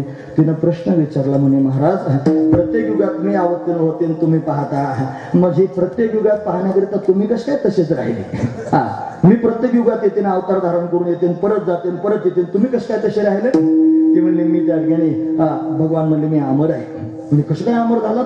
म्हणजे मी अमर कथा श्रवण करतो. मला सांगा म्हणे अमर कथा, मला पण ऐकायची, इथं नाही सांगता यायची, एकांतात जावं लागेल. मग सगळं सोडून त्यांनी महाराज एकांतात गेले आणि एकांतात जाऊन त्यांनी महाराज अशा पद्धतीने बसले आणि सांगायला लागले. तिथं गेले महाराज ज्या पक्षाच्या अंड्यात शुकानं प्रवेश केला होता तिथे आणि पार्वतीला कथा सांगायला लागले. तिला झोप आली, तत्व सांगायला लागले की झोप येते, महत्वाची गोष्ट आहे. कारण ते जर पचलं तर ब्रह्मज्ञान पोटात उतरेल ना महाराज, म्हणून झोप लागते माणसाला. मूळ मुद्द्यावर आलं होतं, कारण झोप ही त्यांनी वैरीच आहे आणि त्यापेक्षा महाराज झोप हे पाप आहे. पळून गेली झोप होते पाप आडते, म्हणून त्यांनी महाराज भजनामध्ये कीर्तनामध्ये झोप येणं मग कीर्तनी बैसता निद्रे नागविले, ही त्यांनी कीर्तनात येणारी झोप म्हणजे आपलं पाप आहे कोणत्या तरी जन्मात, ती पदरात पडू देत नाही, महत्वाची गोष्ट आहे. मग तिला झोप आली, पण शुकानं सगळी कथा ऐकली. ओंकार कोण देत आहे? भगवान शंकरानं पाहिलं आणि पाहिल्यानंतर कळालं हा तर शुक आहे. मग काय त्यांनी करायचं, हातात त्रिशूळ घेऊन त्याच्या मागे पळायला लागले. पण चमत्कार त्यांनी झाला महाराज, तो पळत पळत गेला. त्याने सूक्ष्म रूप धारण केलं आणि सूक्ष्म रूप धारण करून त्यांनी महाराज तिथे गेला व्यासदेवांच्या आश्रमाजवळ. व्यासांची पत्नी वेटिका किंवा वटिका, तिला कर्मधर्म संयोगाने जांभाळे आली आणि जांभाळे आल्याबरोबर तिच्या तोंडात यानं प्रवेश केला. म्हणजे लपून बसायचा आणि उदरात गेला आणि तिथे लपून बसला महाराज हा चोर. लपल्यानंतर व्यासदेवानं वाटलं माझी पत्नी गरोदर आहे. पण आता गरोदर म्हणल्यावर 9 मास कष्टला असेल, 10व्याने प्रसूत झाली. 10वा महिना 9 महिने 9 दिवस झाले की प्रसूत होते. ही अशी गर्भधारणा त्यांनी झाली महाराज, काही केलं प्रसूतच होईना. म्हणजे 9 महिने झाले, 10 महिने झाले, 12 महिने झाले, 1 वर्ष झालं, 2 वर्ष झाले, 4 वर्ष झाले, 6 वर्ष झाले, 10 वर्ष झाले, 12 वर्ष झाली तरी प्रसूत होईल. असं कुठे त्यांनी गर्भधारणा असते का? मग त्यांनी महाराज भगवंताची विनवणी केली. भगवान प्रसन्न झाले. म्हणे काय झालं सांगा? म्हणे काय नाही, माझी पत्नी गर्भवती आहे. म्हणे छान छान, चांगली गोष्ट आहे. चांगलं काय म्हणजे 12 वर्षापासून अवघडली म्हणे पाहिजे, प्रसूतच होईना, आता काय करायचं? मग भगवंतानं रूप धारण केलं, गर्भात गेलं, त्याला विनंती केली बाहेर ये. मग बाहेर आले. नामदेव महाराज वर्णन करून सांगतात, हे बामणाचे पोर एक खेळाचे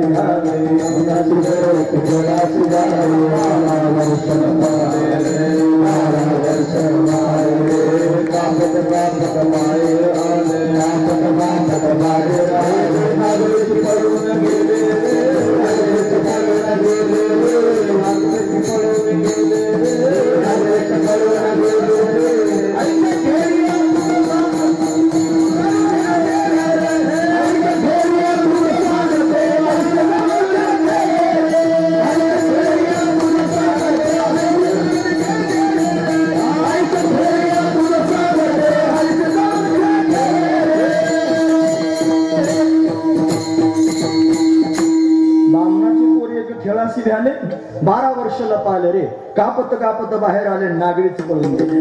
नागवत पळायला लागलं महाराज. 12 वर्षाची मूर्ती. व्यासदेवजी त्यांच्या मागे धावू लागले. भागवतातलं वर्णन आहे. हरी यम प्रव्रजंतमनुपेतम अपेत कृत्यम द्वैपायनो विरह कातर आजुहाव पुत्रेति तन्मयतया तरोभिनेदु तम सर्वभूत हृदयम मुनिमानतोस्मी. सर्वभूत मात्रांमध्ये त्यांनी महाराज व्यापक ज्यांचे झाले ते शुकाचार्य. रस्त्यानं पडू लागले. उपजल्या बाळकासी नाव नाही तयापासी, ठेविल्या नावासी उदेत उठी. शुक शुक शुक शुक शुक शुक करायला सुरुवात केली. त्याचं नावच पडलं शुक.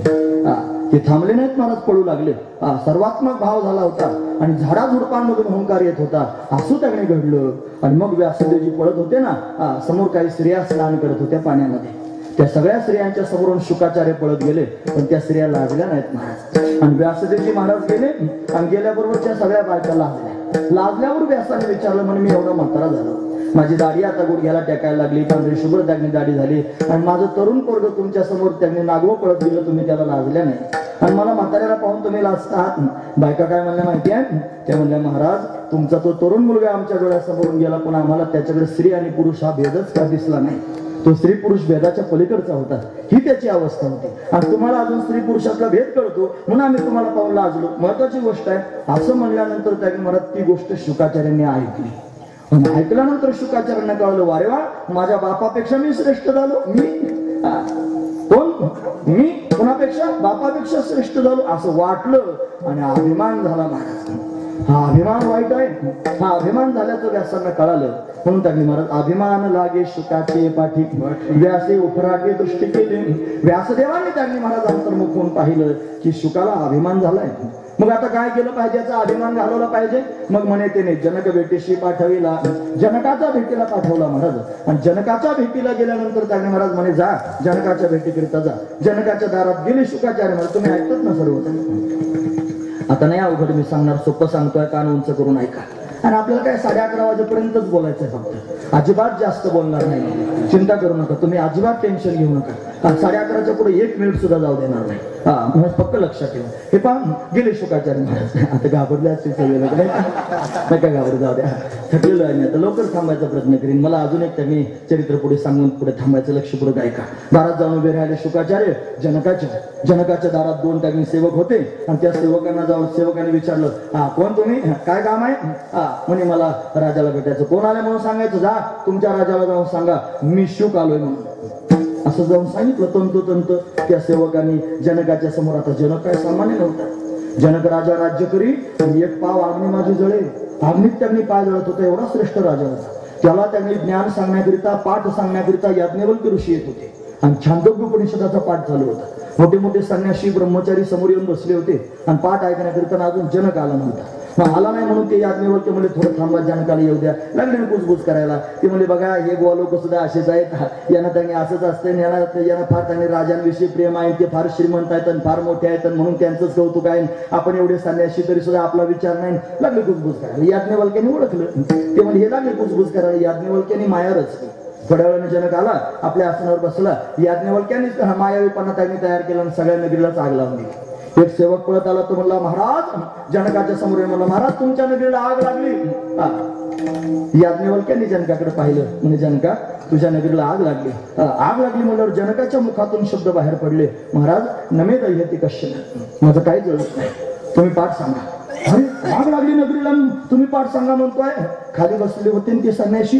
ते म्हणले, अरे नगरीला आग लागली म्हणलं आपल्या झोपड्या पेटल्या असतील आणि त्याच्यात आपल्या छाट्यान लघुट्या म्हणले जाते ना सगळ्या जळून. 10 महिने लगेच लागले सगळे संन्यासी पाळायला. मला छाट्यान लघुट्या शोधण्याकरिता महत्वाची गोष्ट. राजा म्हणतोय नमे दह्यते कशी, माझं काय कळत नाही, तुम्ही पाठ सांगा.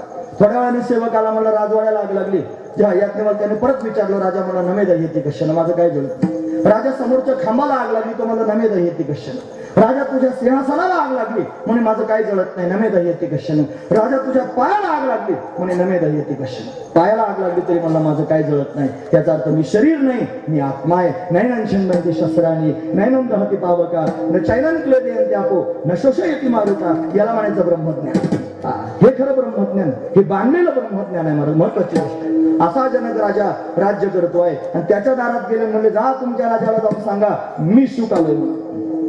गेल्याने सांगितलं म्हणे मी शुक आलोय. आतून काय निरोप आला माहिती आहे? जनक राजा म्हणला त्या महाराजांना जाऊन सांगा संगम त्यक्त्वा सुखी भव, संग सोडून द्या सुखी व्हाल. शुकाचार्यांपर्यंत निरोप आला म्हणजे संगम त्यक्त्वा सुखी भव. काय टाकायचं आता? हातात कमंडलू होता, दिला फेकून म्हणजे संगम त्यक्त्वा. दिवस निघून गेला अख्खा. दुसऱ्या दिवशी सकाळी परत त्याने निरोप सांगला, जा तुमच्या राजाला जाऊन सांगा मी शुक आलोय म्हणून. परत निरोप आला संगम त्यक्त्वा सुखी भव. जे जवळ आणला असेल, ज्याचा संग केला असेल ते टाकून द्या. असं म्हणल्यानंतर खोबडी होती माळ जाताची, एक दिली फेकून खोबडी. परत तिसरा दिवस उगवला, परत त्यांनी सांगितलं जा मी शुक आलो म्हणून सांग. तिसऱ्या दिवशी परत निरोप आला संगम त्यक्त्वा सुखी भव, संग टाकून द्या सुखी व्हाल. मग आता काय टाकायचं? लंगोटी होती महाराज, ती सुद्धा फेकून दिली. आणि तसंच बसला. 3 दिवस पूर्ण झाले, पोटात अन्नाचा कण नाही. चौथ्या दिवशी बोलायला वासनाच राहिली नाही. मग त्याने महाराज चौथ्या दिवशी सकाळी त्यांनी पुन्हा सेवकांनी विचारलं काय सांगायचंय? ते म्हणे जा तुमच्या राजाला जाऊन सांगा शुक आलाय म्हणून. असं सांगितल्याबरोबर राजा जनक आसनावर बसला होता ना, धावतच निघालो. हो म्हणे महाराज तुम्ही कधी आले? या म्हणे घरात.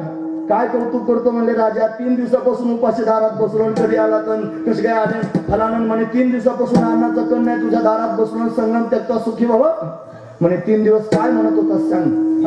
त्याचं उत्तर मिळालं, मी म्हणत होतो मी शुक आलो म्हणून सांग, मी शुक आलो म्हणून सांग. हा मी शब्द महत्वाचा आहे. चौथ्या दिवशी काय म्हणलास? शुक आला म्हणून सांग. मी शब्द कट झाला म्हणजे आजपर्यंत तुझ्या जीवनामध्ये जो संग झाला होता तो मीच आहे. मी शुक आहे, मी अमुक आहे, हा भाव आहे माझा. हा जो मी आहे ना, हा टाकायचं तर काय असेल? ब्रह्मज्ञान झाल्यानंतर सगळ्यात आधी काय टाकलं पाहिजे? मी. खरं ब्रह्मज्ञान कुठं आहे? इथंच आहे ना. ब्रह्मज्ञान झाल्याबरोबर त्यांनी जे जातं त्याचं नाव आहे मी. हा अहंकारच त्यांनी संपून जाणं, अहंकारच निघून जाणं ते खरं ब्रह्मज्ञान आहे. न करे रे संग म्हणण्याचं तात्पर्य कोणाचा संग? बायका पोरांचा नाही. न करे रे संग म्हणण्याचं तात्पर्य अहंकाराचा संग, मीपणाचा संग टाकून द्यावा आणि मग खऱ्या अर्थानं त्यांनी ब्रह्मज्ञान पचलं असं म्हणता येईल. म्हणून न करे रे संग, राहे रे निश्चळ, स्थिर होऊन राहा. एक त्यांनी स्वरूपाला जाणून तदाकार होऊन राहा. निश्चळ स्थिती प्राप्त करून घे, न हलणारी, न डोलणारी, न विचलित होणारी अशी त्यांनी दिव्य स्थिती प्राप्त करून घे. न करे रे संग, राहे रे निश्चळ. पुढचा मुद्दा लागो निधी मळ ममतेचा. ममतेचा मळ त्यांनी लागू देऊ नये. ही ममता मोठी वाईट असते. तुम्हाला माहिती आहे ज्यांच्या नावानं आपण त्यांनी महाराज परमार्थात अग्रेसर होतो ते का निवृत्ती ज्ञानदेव, सोपान मुक्ताबाई, एकनाथ नामदेव, तुकाराम असं आपण म्हणतो की नाही. त्यांची नावं घेऊन घेऊन आपण भगवंतापर्यंत जातो. महाराज हे निवृत्त झाल्याशिवाय ज्ञान प्राप्त होत नाही. ज्ञान प्राप्त झाल्याशिवाय सोपान अवस्था प्राप्त होत नाही आणि सोपान अवस्था प्राप्त झाल्याशिवाय मुक्त स्थिती भोगता येत नाही. म्हणून ती अतिशय श्रेष्ठ निवृत्ती जीवनामध्ये प्राप्त व्हावी. या निवृत्तीच्या जीवनामध्ये सुद्धा त्यांनी महाराज या ममत्वाचा प्रसंग आला. वाईट प्रसंग आहे महाराज. हे ममत्व मोठ्या मोठ्या लोकांना सुटत नाही. खरं सांगू, ज्याला खरंच भगवंतापर्यंत जायचं असेल त्यांना 2 गोष्टी नक्की टाकाव्या लागतील. त्यांना संग टाकावा लागेल आणि त्यांना ममत्व टाकावं लागेल. जर ममत्व आणि संग आपल्या पोटातून जात नसेल तर आपल्याला परमात्म्यापर्यंत जाता यायचं नाही. मला भगवान पाहतो बारकाई, भगवान पाहतो. अजून जर माझ्या पोटामध्ये एखाद्या मित्राविषयीची संगती असेल तर भगवान अशी काहीतरी लीला करतो की असं त्यांनी भांडण लावून देतो की मिठासारखंच नसतं आणि आपोआप त्याच्या संगतीतून बाजूला काढतो. महाराज भगवंताची लीला आहे. तो आपल्या भक्ताला दुसऱ्याच्या हातात जाऊ देत नाही. महाराज बैसला तो चित्तीने वडे ना, तो का म्हणे नेदे अनेकांचे हाती, दुसऱ्याच्या हातात देत नाही. त्या कोणाचाच होऊ देत नाही भक्ताला, फक्त आपलाच ठेवतो. हा भगवंताचा स्वभाव आहे. पण त्यांनी कोणाचाच संग जीवनामध्ये करू नका, करू नये. संतांचा संग करावा आणि तिथे पुन्हा निसंग होऊन जा. हे आधीच मी तुमच्या चिंतन मांडायला सुरुवात करतानाच हे मी सांगितलंय की सत्संग महत्वाचा आहे आणि या सत्संगतीतून निसंगत्व प्राप्त करून घ्यावं, निसंग व्हावं, त्यालाही टाकून द्यावं, मग परमात्मा स्वरूपात विलीन व्हावं. पण ते संग जसा टाकण्यास योग्य आहे तसं ममत्व सुद्धा टाकण्यास योग्य आहे. महाराज तू म्हणाल निवृत्तीनाथांचं नाव घेतलं, काय नेमकं झालं सांग? असंच आहे महाराज. जेव्हा निवृत्तीनाथ महाराजांना बरोबर घेऊन विठ्ठलपंत आणि रुक्माई आणि हे त्यागणे महाराज ब्रह्मगिरीची प्रदक्षिणा करण्याकरिता गेले. समाज मोठं वाईट आहे. भजन करा, मी सांगतो. विठोबा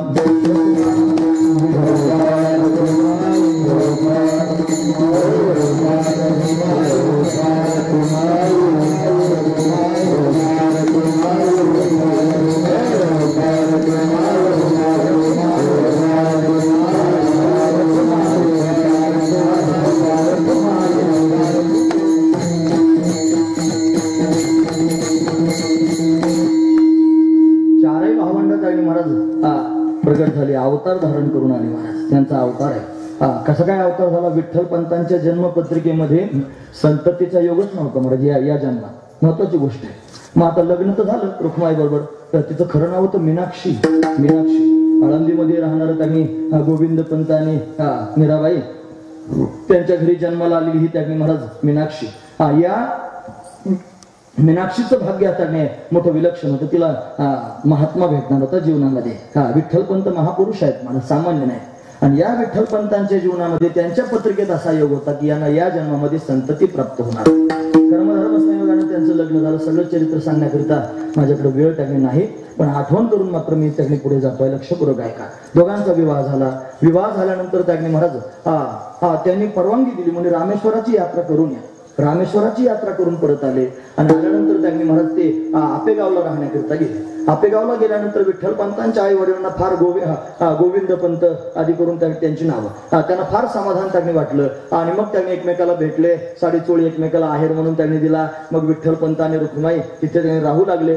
तिथं राहत असताना बराच कालावधी गेला, पण त्यांना 6 वर्ष लग्न होऊन सुद्धा संतती प्राप्त झाली. मग थोडा उद्वेग पोटात निर्माण व्हायला लागला. आणि हा उद्वेग पोटात निर्माण होऊन यांच्या चित्तामध्ये विरक्ती असल्या कारणानं यात्रा करावीशी वाटायला लागली. मग त्यांनी तिथंच आपल्या पत्नीला ठेवलं आई वडिलांची सेवा करण्याकरिता आणि काशीला यात्रा करण्याकरिता गेले. काशी यात्रा करायला गेले विठ्ठलपंत. तिकडच त्यांना महाराज कळालं इकडे त्यांचे वडील वारले. वडील वारल्यानंतर त्यांनी घाईघाईने आले आणि आल्यानंतर त्यांनी महाराज फार वाईट वाटलं. पण वडिलांच्या मृत्यूनंतर त्यांनी महाराज वैराग्य अजून वाढलं. अजून त्यांनी महाराज कसं व्हायला लागलं असं वाटलं राहूच नाही. मग त्यांच्या मनाची स्थिती रुक्माईने जाणली आणि जाणून आपल्या माहेरी निरोप दिला. आणि माहेरी निरोप दिल्यानंतर ते त्यांनी महाराज घेण्याकरिता आले. आणि आल्यानंतर त्यांनी महाराज त्यांना आळंदीला घेऊन गेले विठ्ठलपंतांना. आळंदीमध्ये बऱ्याच काळापर्यंत राहिले, पण तरी संतती मात्र प्राप्त झाली नव्हती. मग उद्वेग तर पोटात तसाच होता. आणि सगळ्या प्रपंचातले लोकांना एवढंच काम असतं महाराज. लोक घरच्या भाकरी खातात तर लोकांचे नुसते खलबत्ते कुठीत राहतात. काय नाही, कोणाविषयी चांगलं बोलायचं नाही, कोणाविषयी चांगला विचार करायचा नाही, काहीच नाही महाराज. एखाद्याला जर कर्मधर्म संयोगाने लग्न होऊन उशिरा जर लेकर होत असतील ना, तर लोकांना फार त्यांनी अवसान येतं आणि मग लोक त्याच्यात बोट घालायला सुरुवात करतात. मग त्याची चौकशी करायची. माहित असते याला काय नाही, अमुक काय खाला, पण तिथं त्यांनी चौकशी करायची म्हणजे त्याला मीठ लावायचं, वेंडावर मीठ चोळल्यासारखं असं. आधी त्याला वेदना होत असतात, त्याच्यात अजून त्याच्या चौकशा करायच्या. कशा करतात? अरे भला किसी का कर न सके तो बुरा किसी का मत करना. अरे फूल नाही बन सकते तो तुम काटे बनकर मत आहे ना. चांगलं नाही कोणाचं करता आलं तर वाईट तरी निदान करू नये महाराज. असे लोक तिथून टोचायला लागले. त्यांनी अशी अवस्था झाली. मग एवढी विरक्ती झाली की असं वाटलं संन्यास घ्या. मग संन्यास घेऊ का, संन्यास घेऊ का, संन्यास घेऊ का सारखं रुक्माईला म्हणू लागले. आणि ती प्रत्येक वेळेला नाही म्हणत राहिली. आणि एक दिवशी त्यांनी कोणता दिवस उगवला, कोण जाणे घ्या म्हणले. एकदाचा घ्या म्हणल्याबरोबर निघून गेले विठ्ठलपंत. आणि गेल्यानंतर त्यांनी मला तिथं संन्यास घेतला. त्यांच्या गुरूंची 2-3 नावं त्यांनी सांगतात. कोणी काही श्रीपाद स्वामी म्हणतात, रामानंद स्वामी म्हणतात, अशी 2-3 नावं आहेत. वक्ते बाबांनी फार सुंदर संशोधन करून ते मांडले. पण ते गुरुग्रही त्यांनी गेले आणि त्यांना तिथे जाऊन संन्यास दिला. आणि संन्यास दिला, खोटं सांगून संन्यास देतो मी ब्रह्मचर्य सांगून. आणि संन्यास झाल्यानंतर त्यांनी महाराज इकडं रुक्माई त्यांनी वाट पाहते आहे. आणि तिची वाट पाहणं त्यांनी महाराज भगवंताची विनवणी करते, केव्हा परत येतील माझे त्यांनी मालक घरी यावे, त्याच्याकरता सिद्धेश्वराची पूजा करते, पिंपळाच्या पायाला प्रदक्षिणा घालतील. त्या रामानंद स्वामीला किंवा श्रीपाद स्वामीला त्यांनी बातमी कळाली. त्या सिद्धेश्वरानं म्हणजे त्या विश्वनाथानं त्यांनी कळवलं की तुझा जो शिष्य आहे हा त्यांनी चैतन्य, याची घरी पत्नी आहे, त्याची वाट पाहते, याला तिथे पाठव. म्हणून शोधाशोध करण्याकरिता ते स्वामी अलंकापुरात आले. भल्या पहाटे पिंपळाच्या पारावर सिद्धासन घालून बसले होते. बायका नमस्कार करण्याकरिता येत होत्या. सिद्धेश्वराला नमस्कार केला की कोणीतरी महात्मा दिसतोय, नमस्कार करावा म्हणून नमस्कार करावा. त्या बायकांनी नमस्कार केल्यानंतर यथोचित त्याने आशीर्वाद द्यावा. बांगड्यांचा आवाज आला की सौभाग्यवती भव. तरुण एखादी जर त्यांनी कन्या असेल आणि ती जर त्यांनी सौभाग्यवती असेल तर तिला पुत्रवती भव असे आशीर्वाद द्या. म्हणून ते आशीर्वाद देत होते. आणि रुक्माई दर्शन घेण्याकरिता गेले. तिला वाटलं कोणीतरी महात्मा आहे. पोटात एकच आस होते की माझे पती परागंदा होऊन गेलेले आहे. संन्यासी झाले म्हणतात त्यांनी, आता मी काय करू, ते घरी कधी येतील असा विचार एकच मनात होता. नमस्कार करण्याकरिता गेली, बांगड्यांचा आवाज करून नमस्कार केला आणि त्यांनी सहजच आशीर्वाद देऊन टाकला, पुत्रवती भाऊ. हे पुत्रवती भाऊ आशीर्वाद दिल्यानंतर त्यांनी म्हणत ती रडायलाच लागली. महात्म्याच्या समोर त्यांनी रडू लागली. तिचं रडणं पाहून त्यांनी महात्म्याला वाईट वाटलं महाराज. त्याने बाकीच्या स्त्रियांना विचारलं, एवढा चांगला आशीर्वाद दिला आणि बाई का रडते आहे? सांगितलं बिचारी अभागी आहे, तिचा पती परागंदा झालेला आणि तो वनात त्यांनी निघून गेला आणि तिकडे त्याने संन्यास घेतला असं म्हणतात. आता कशी तिला संतती होईल? आणि तुम्ही तर आशीर्वाद दिला पुत्रवती भव. काय म्हटलं माहिती आहे साधू? साधू म्हणला, माझ्या संन्यासाचा शब्द देव खोटा होऊ देणार नाही, तिला निश्चित संतती प्राप्त होईल. चल म्हणे तुझ्या घरी घेऊन. घरी गेले त्यांनी. सिद्धोपंत त्यांनी घरी होते आणि त्यांनी सगळ्या गोष्टी सांगितल्या आणि मग त्यांनी म्हणे माझ्या बरोबर चला काशीला. जेवढं त्यांनी वर्णन करून सांगितलं होतं असाच विठ्ठलपंत माझ्या आश्रमात आहे. आणि हे ज्यावेळेला त्यांच्या लक्षात आलं त्यांनी घेऊन गेले काशीला. त्यांना दरवाजाच्या बाहेर ठेवलं आणि महाराजांनी आतमध्ये प्रवेश केला आणि आज करड्या शब्दात हाक मारली, चैतन्य. चैतन्य म्हणलं की त्यांना कळालं महाराज मला बोलावत आहे. आणि आज जरा कडक त्यांनी स्वामी दिसत आहेत. दुरून त्यांनी गावाहून आले एवढ्या कडक शब्दात बोलतात, काय झालं असेल समजत नाही घडीवर काही. मग त्यांनी बोलायला सुरुवात केली, खरं सांग तू कोण आहेस? महाराज मी त्यांनी ब्रह्मचारी आहे, तुमची सेवा करण्याकरिता आलो, संन्यास घेतला, सगळं खोटं बोलू नकोस. तुझा प्रपंच त्यांनी आळंदीमध्ये इंद्रायणीच्या काठावर अजून तुझी वाट पाहतोय, तुझी पत्नी तुझी वाट पाहते, तुला गेलं पाहिजे. असं म्हटल्यानंतर त्यांनी महाराज खरं सांगायची बारी आली. आणि मग लगेच ताबडतोब सिद्धोपंत आतमध्ये आले. त्याच्यानंतर रुक्माईला बरोबर घेऊन आले. सगळं चित्र डोळ्यासमोर उभं राहिले. आणि मग आता त्यांनी महाराज जावं लागलं. स्वामी मला परत पाठवू नका, मला त्या प्रपंचात जायचं नाही, मी काय करू? मला निवृत्ती प्राप्त झालेली आहे, मला त्यांनी निवृत्त स्थिती प्राप्त झालेली, मोठी स्थिती प्राप्त झाली महाराज, प्रपंचातून निवृत्ती झाली. आणि अशा भूमिकेत त्यांनी गेलेले आहेत. मला आता परत तिथे जायचं नाही, पण जावं लागेल. एक विधी केला महाराज, त्याला घृतकुंभ नावाचा विधी म्हणायचा. घृतकुंभ म्हणजे तुपाचं गाडगं त्यांनी भरलं, त्याच्यामध्ये कणकीचा एक पुतळा तयार केला आणि तो पुतळा तयार करून त्याच्यावर विधी करून तो त्या तुपाच्या गाडग्यात टाकला, त्याचं तोंड बंद करून घेतलं आणि त्या गाडग्यावर त्यांनी विधी केला. म्हणजे त्यांनी जो दिलेला संन्यास आहे विधीपूर्वक त्यांनी महाराज त्याला परत एकदा गृहस्थाश्रमात आणला, हा विधी केला. आणि हे सांगूनही इथल्या लोकांनी ऐकलं नाही महाराज, महत्वाची गोष्ट. म्हणून तर देहांत प्रायश्चित्त घ्यावं लागलं, हा त्यातला भाव आहे. मग त्यांनी महाराज पुन्हा आले. म्हणजे एक जन्म त्यांनी पाहिला होता, त्याच्यात संतती होणार नव्हती. संन्यासी झाले, दुसरा जन्म झाला आणि त्याच्यानंतर परत ग्रस्ताश्रमात आले, मग संतती प्राप्त होणार आहे. मग घरी आले, सगळ्या गावाने वकाऱ्या घालायला सुरुवात केल्या.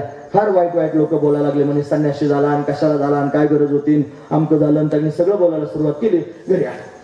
आल्यानंतर त्यांनी महाराज आता पत्नी बरोबर असं त्यांनी संसार करायला नाईलाज झाला. गुरुची आज्ञा म्हणून त्यांनी संसारात राहावं लागलं. लोक फार वाईट शब्दात बोलायला लागले. पण बऱ्याच काळ आळंदीमध्ये राहिले आणि मग लोकांचं बोलणं सहन होत नाही म्हणून आळंदी सोडलेलं आपेगावात गेले.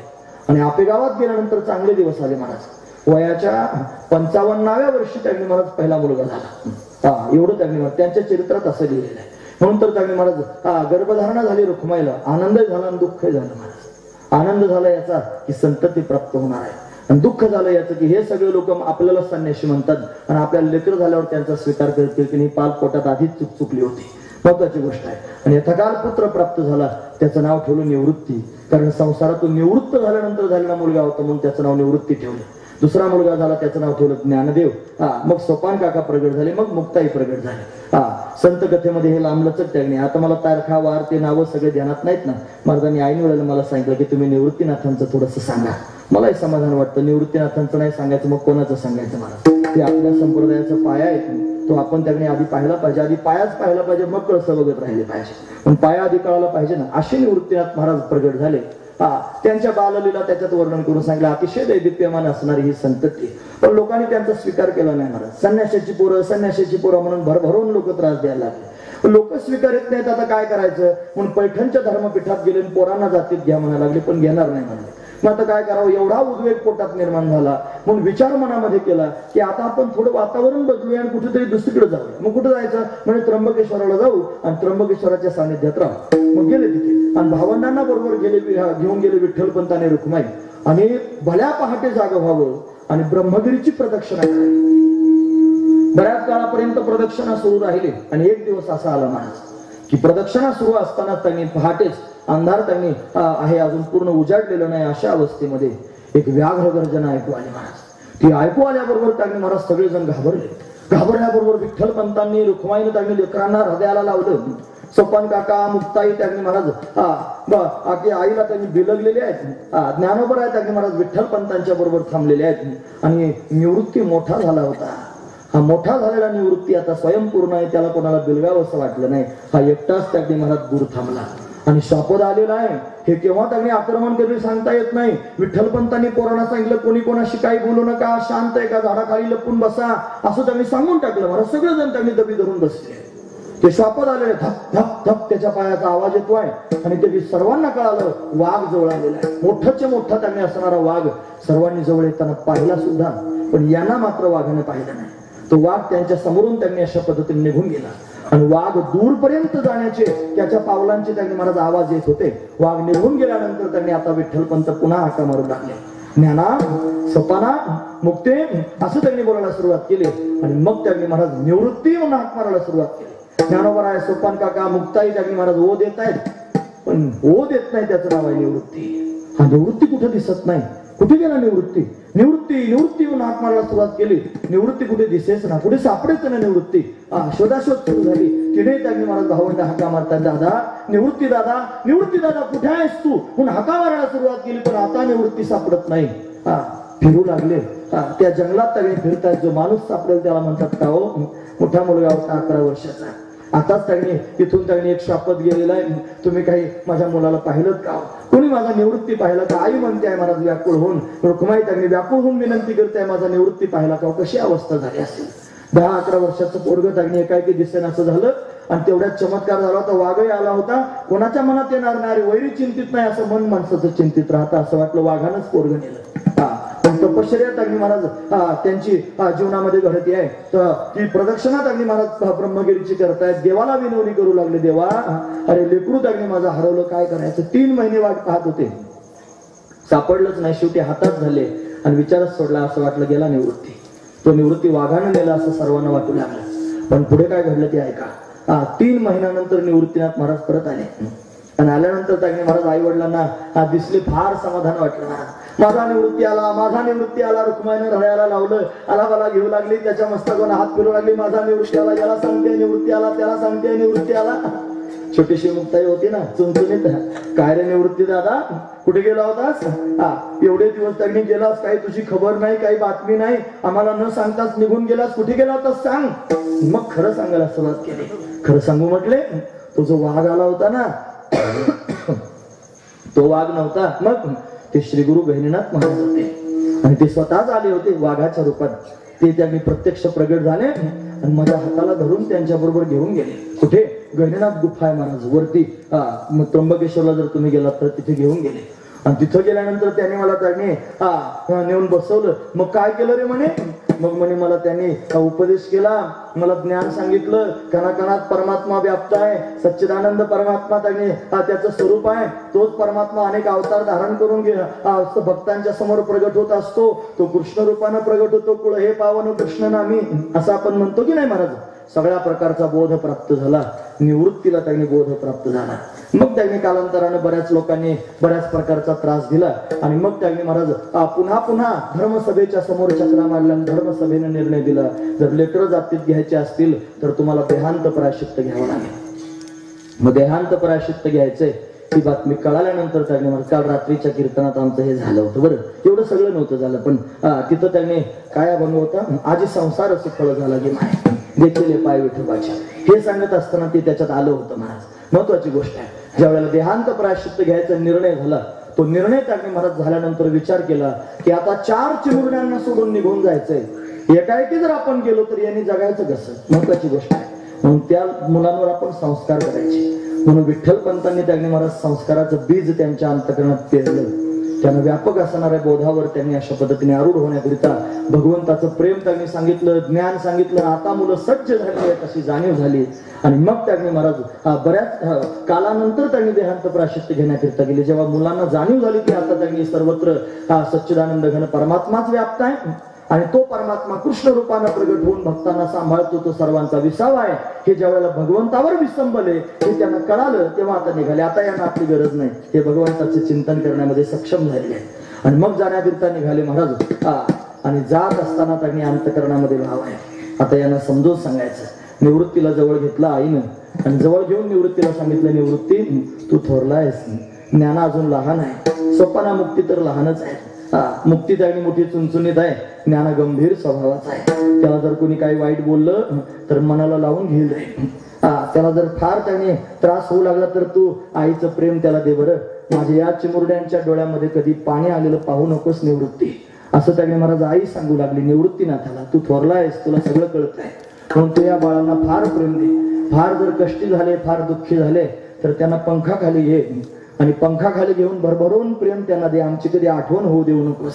आई सांगताय महाराज, हे आईच आहे, तिचं अंतःकरण काय म्हणत असेल.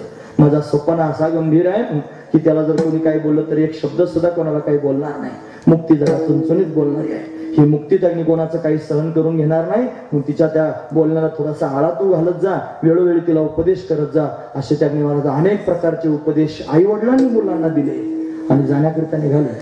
पत्र लिहून ठेवलं धर्मसभेच्या नावानं, पत्र लिहून ठेवलं निवृत्तीच्या नावानं. कारण निवृत्तीला सांगून जायचं तर मग आता काय होईल, निवृत्ती प्रश्न विचारेल ना महाराज. आधी त्याला बऱ्याच गोष्टी समजून सांगितल्या. मग कृष्ण परमात्म्याच्या समोर 2 पत्र ठेवले, एक धर्मसभेच्या नावानं आणि एक निवृत्तीच्या नावानं. आणि जाण्याकरिता विठ्ठलपंत धडाडीनं बाहेर निघाले. रुक्माईला मात्र जाता येत नाही महाराज. पतीच्या मागे जायची गोष्ट खरी आहे, पण पातिव्रत्य धर्म जसा आहे तसा मातृधर्म सुद्धा आहे ना. ती लेकर तिच्या डोळ्यासमोर सोडून जायचे काय वाटत असेल. जशी हरणांना त्या पारसांना सोडून हरणी निघाली अशी तिची अवस्था झाली महाराज. निघाली खरी पण मागे वळून पाहते आहे. असं वाटतं घाईघाई जावं आणि झोपलेल्या मुक्तीला जागं करावं, झोपलेल्या स्वप्नाला जागं करावं आणि हृदयाला लावं, बाळांनो जातो रे असं त्यांनी म्हणावं. पण तेही म्हणता येत नव्हतं महाराज. तिला 2 दिवस आधी काय घडत होतं माहिती आहे तुम्हाला. तिने काय करावं रुक्माईनं, तिनं सोपान काकांना समोर बसवायचं, तिनं मुक्ताईला समोर बसवायचं आणि बसून त्यांच्याकडे पाहतच राहायचं महाराज. मग त्यांनी बोबड्या शब्दात विचारायचं, आई असं काय पाहतेस का. असं विचारल्यानंतर त्यांनी महाराज आईनं सांगायचं, बाळांनो काय नाही, असं वाटतं तुम्हाला डोळ्याने पाहावं आणि पाहून काळजात त्यांनी साठवून ठेवावं. तुम्हाला त्यांनी पोटात साठवावं याच्याकरता पाहते.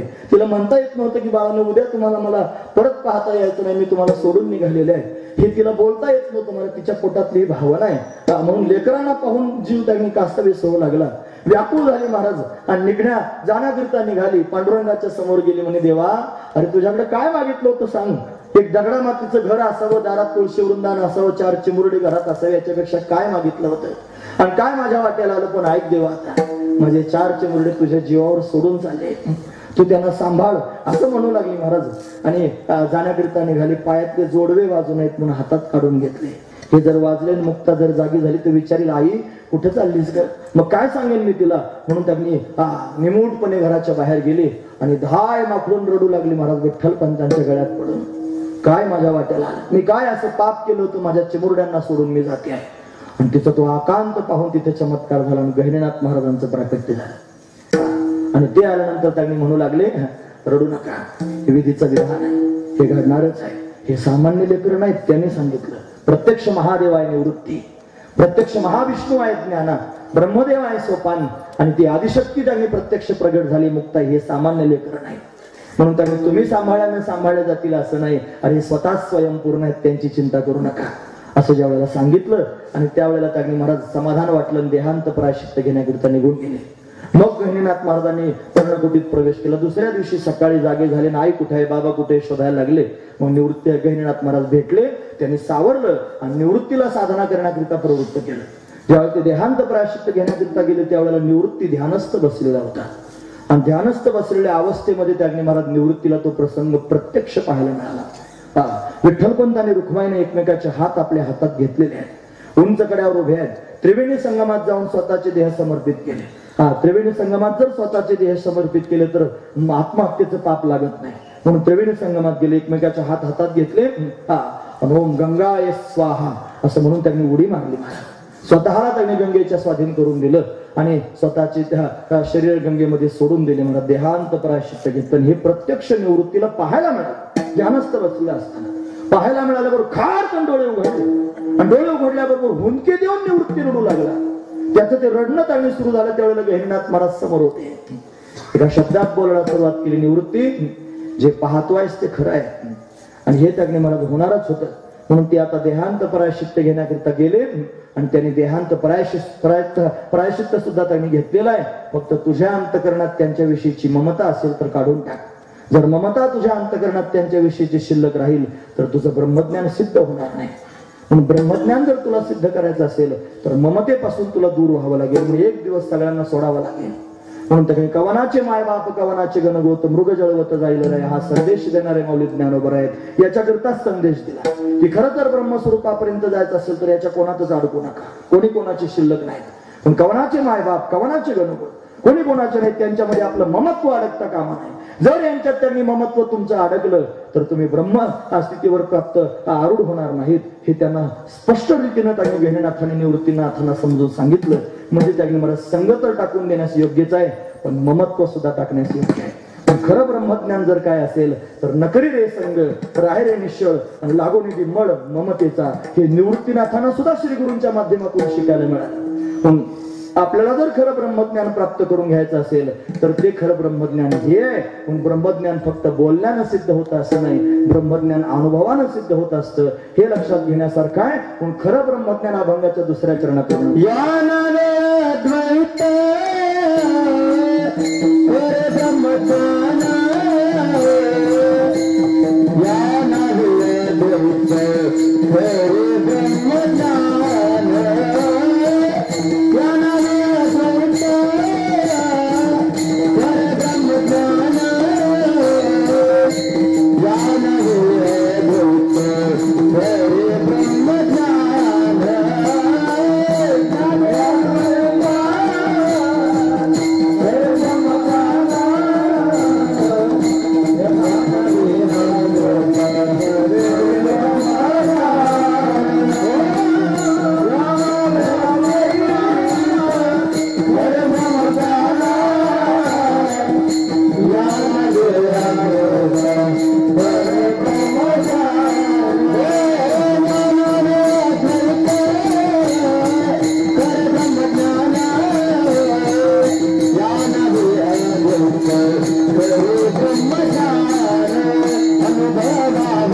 लागोने दी मळ ममतेचा, या नावे अद्वैत खरे ब्रह्मज्ञान, हे खरं ब्रह्मज्ञान आहे.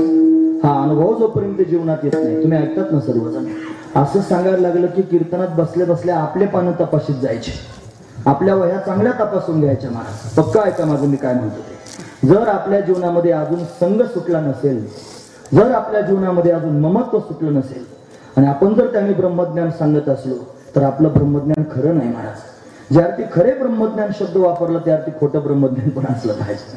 हा, चायनीज माल सुद्धा असला पाहिजे. मला कुठेतरी डुप्लिकेट माल सुद्धा असला पाहिजे. काय डुप्लिकेट माल आहे? फक्त तोंडानं बोलणं हा डुप्लिकेट माल आहे. जीवनात उतरलं पाहिजे, संगरहित झालं पाहिजे. मला कळतंय, हा, ज्या अर्थी मी तुमच्या समोर सांगतोय ना, मला याची जाणीव आहे. मला माहिती आहे एक दिवस त्यांनी या सगळ्या जगाला सोडून जावं लागेल. मग मी सगळ्यांचा संघ सोडून मनात विचार केलाय पक्का की तो फक्त अंतकाळीचा सोयरा, तो का म्हणे विठुदा, तो धरलाय महाराज पक्का.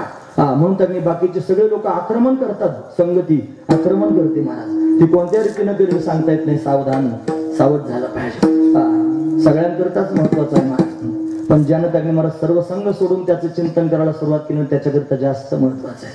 हा, जास्त महत्वाचं, कारण त्यानं जीवन दिलेलं आहे महाराज. तुमच्या गावात त्यांनी महाराज आहेत की नाही? हा, त्यांच्याकडे जरा थोडस बघा. ते त्यांनी महाराज अशा पद्धतीनं सगळं सोडून भगवंताकरिता चिंतन करतायत. हा, म्हणून हे आक्रमण त्यांच्यावर त्यांनी होता कामा नये. त्यांनी सावधान, एकदम पक्क सावध राहायचं आणि सावध होऊन फक्त तोच मनामध्ये त्यांनी धारण करायचं, बाकी काहीच धारण करायचं नाही. हे तर त्यांनी फार कठीण आहे. हे तेवढं बोलण्यासारखं सोपं नाही महाराज. पण एकाएकी एकटं झालं पाहिजे. ही कला आहे महाराज, एकाएकी एकटं होण्याची. 1000 लोकात राहून एकाएकी एकटं झालं पाहिजे. 1000 लोकात राहून एकाएकी एकटं झालं पाहिजे. सगळ्या लोकांबरोबर बोलता चालता. तुकोबाराय म्हणतात बोलो चालू काय तुका, एकाएकी तुका बोलो चालू झालं मुका. एकाएकी तुका आणि बोलो चालू झाला मुका. सगळ्यांबरोबर बोलता चालता मुका झाला म्हणतात. असं मुके पण त्यांनी मला प्राप्त झालं पाहिजे. या सगळ्या लोकांमध्ये राहून त्यांनी मला निसंग मला राहता आलं पाहिजे. मला एकाचाच त्यांनी संग करायचा आहे माझ्या स्वरूपाचा, तो पांडुरंग आहे. ते त्यांनी माझं मूळ स्वरूप आहे, त्याच्याच ठिकाणी मी दृढ झालो पाहिजे. हे जेव्हा त्यांनी मला कळेल आणि त्यावेळेला खऱ्या अर्थानं मी तिथे स्थिर होऊन जाईन. म्हणून करे रे संग अनुभव आहे. राहिरे निश्चळ, निश्चळ त्यांनी झालं पाहिजे. लागून ती मळ ममतेचा, कशातच ममत्व माझ्या पोटात नसलं पाहिजे, कोणत्याच गोष्टीचं नसलं पाहिजे. आणि अशी स्थिती ज्या दिवशी तयार होईल त्या दिवशी खरे ब्रह्मज्ञान, या नावे अद्वैत खरे ब्रह्मज्ञान. अनुभवा वाचून बडबडत आहे, अनुभवा वाचून ती सगळी बडबडच आहे महाराज. म्हणून अशी स्थिती ज्याच्या जीवनामध्ये प्राप्त होते त्याला काही स्वतःहून सोडावं लागत नाही मला, आपोआप सुटतं, हे सुटूनच जातं, तो त्या मुद्द्यावर स्थिर असतो ना. मग काय होतं, त्याच्या त्या भूमिकेत पदार्पण करण्यामुळे त्यांनी मला त्याची इंद्रिय त्याच्यावर आक्रमण करीत नाही. त्याची वासना त्यांनी पूर्णपणे संपून जाते. एकच त्यांनी वासना भगवंताच्या प्राप्तीची असते आणि ती पूर्ण झालेली असल्या कारणाने त्यांनी मला व्यापक बोधावर आरोप झाल्या कारणानं त्याच्यावर वासना त्यांनी त्रास देत नाही.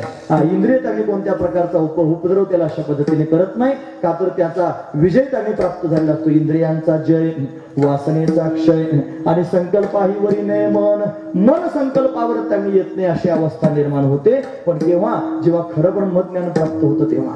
मग पोटामध्ये ब्रह्मज्ञान त्यांनी महाराज किती वेळचं ब्रह्मज्ञान चाललंय. ब्रह्म हा जो शब्द आहे ना, हा बऱ्याच वेळेला कागदावर सुद्धा लिहिता येत नाही लोकांना.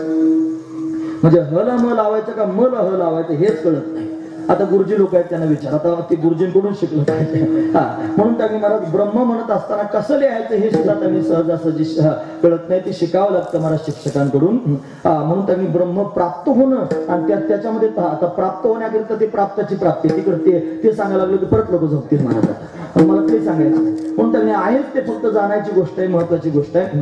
म्हणून त्यांनी मला ते प्राप्त होणं. ब्रह्म हा शब्द जो आहे तो व्याकरणाच्या दृष्टीने जर पाहिलं तर व्रीही नावाच्या धातूपासून तयार झाला. व्रीही व्यापकत्व, जे व्यापक आहे तेच खरं त्यांनी ब्रह्म आहे. आणि त्या ब्रह्म स्वरूपाला, त्या व्यापक असणाऱ्या आपल्या स्वतःच्या स्वरूपाला आपण जाणायचं. आपण जाणायचं की मी हे शरीर नाही, आपण जाणायचं मी जीव नाही. आपण त्याच्यापेक्षा स्वतःला विलक्षण मानत देहभाव टाकून द्यायचा, जीवभाव टाकून द्यायचा, आत्मभाव धारण करायचा आणि त्यालाही संकुचित समजून घालवायचं आणि ब्रह्मभाव धारण करायचा. मी आत्मा आहे आणि आत्मा ब्रह्मरूप आहे या बोधावर त्याने आरूढ व्हायचं, हे जाणायचं, अनुभव संपन्न होऊन जाणायचं आणि मग व्यापक होऊन जायचं. हे समस्त ही ब्रह्मज्ञाप्ती वरी सोहम या अभेद वृत्ती आणि तेही मावळून स्फूर्ती मग जे उरे. मला शुकाष्टकात वर्णन करून सांगतात हे समस्त ही ब्रह्मज्ञाप्ती, हे सगळं ब्रह्मच आहे असं ज्ञान प्राप्त व्हावं. नंबर 2 वरी सोहम या भेद वृत्ती आणि मग त्याच्यात पुन्हा असं कळावं हे सगळं ब्रह्मच आहे आणि ते ब्रह्म मी आहे. म्हणजे मी केवढा झालो आता, सगळ्या कणाकणात व्यापक झालो, स्वस्वरूपाची संवेदना सर्वत्र येऊ लागली आणि तेही मावळून स्फूर्ती आणि ती स्फूर्ती सुद्धा मावळून जावी. मग जे उरे, मग जे शिल्लक राहील ते तत्व आहे, ते खरं त्याने जाणीवेच्या पलीकडचं ज्ञान आहे, महत्वाची गोष्ट आहे. म्हणून ते ज्ञान प्राप्त करून घेण्याकरिता अट्टहास असावा, तो बोध प्राप्त करून घेण्याकरिता अट्टहास असावा. म्हणून माऊली ज्ञानोबा सांगतात सोहम तेही अस्तवनी, त्याचाही अस्त होऊन जावं. म्हणजे ते जे अहम ब्रह्मास्मी इत्याकारक ज्ञान आहे आणि ते ज्ञान सुद्धा संपून जावं आणि ते संपल्यानंतर जी वृत्ती शिल्लक राहील ती खरी ब्रह्माकार असणारी वृत्ती आहे, ती खरी स्वरूपाकार असणारी वृत्ती आहे. आणि त्या वृत्तीवर गेल्यानंतर त्यांनी महाराज काहीच शिल्लक राहत नाही. इंद्रिय त्याच्या ताब्यात असतात, वासना त्याला त्यांनी महाराज कोणत्या प्रकारचा त्रास देत नाही आणि मनामध्ये कोणत्या प्रकारचा संकल्प निर्माण होत नाही. अभंगाचं तिसरं इंद्रियाचा जय, इंद्रियाचा जय, इंद्रियाचा जय वासनेचा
इंद्रियांचा जय वासनेचा क्षय संकल्पाही वरी नयमन.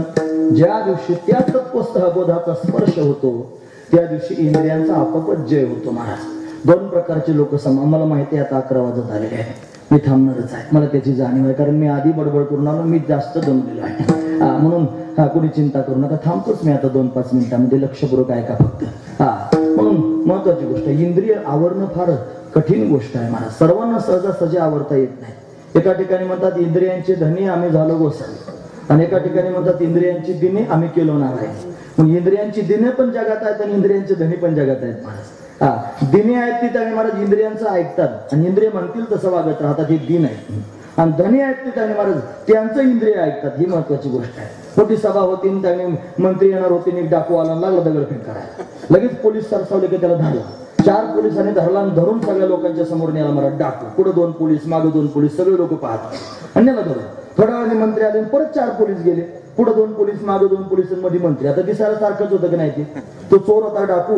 त्या डाकूला त्यांनी नेण्याकरिता 4 पोलीस, पुढे 2 मागे 2 होते, घेऊन चालले होते. आणि मंत्री आला, त्याच्या पुढे 2 मागे 2 पोलीस होते. पण पाहायला जरी सारखं दिसत असलं तरी सारखं नव्हतं. मग तो जो डाकू होता तो पोलिसांच्या ताब्यात होता, आणि हे जे पोलीस आहेत ते मंत्र्याच्या ताब्यात आहेत. असंच आहे, आपण त्यांनी सगळी इंद्रियांच्या ताब्यात आहोत आणि संत महापुरुषांच्या इंद्रिय ताब्यात आहे. म्हणजे इंद्रियांचं जे आहे, इंद्रिय वाईट आहेत महाराज.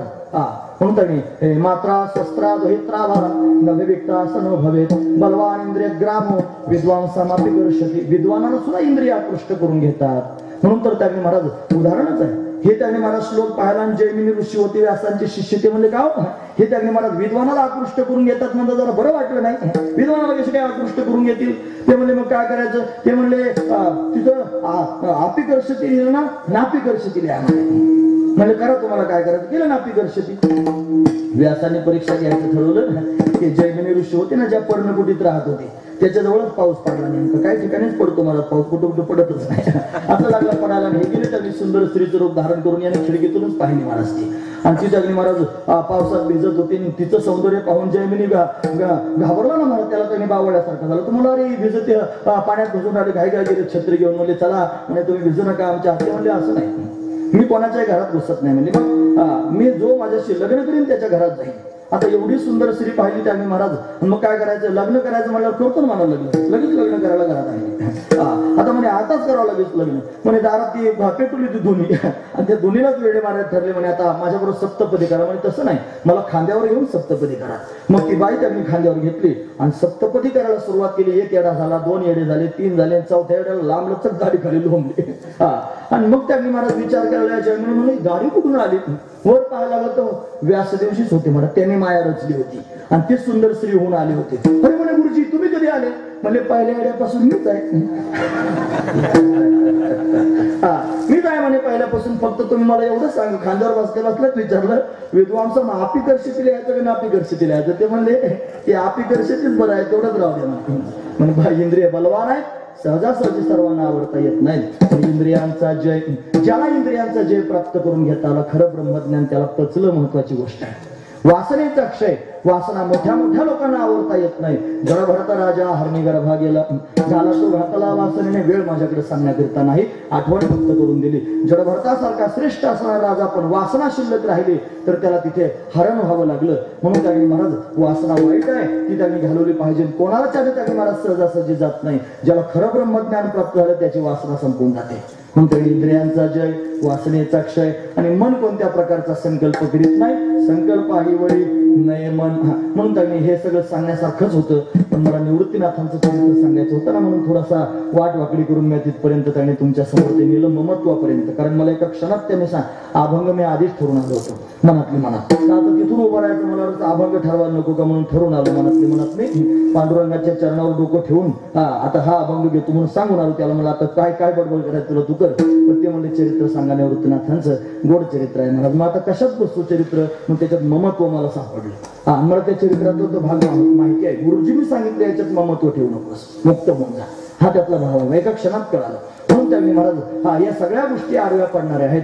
म्हणून संघ आडवा पडणार आहे, ममत्व आडवं पडणार आहे, त्याच्यानंतर इंद्रिय आडवी पडणारी आहेत, वासना आडवी पडणारी आहे, मनाचे संकल्प आडवे पडणारे आहेत. या सगळ्या गोष्टी त्यांनी ज्याला संपूर्णपणे घालवता आले त्याचं ब्रह्मज्ञान खरं.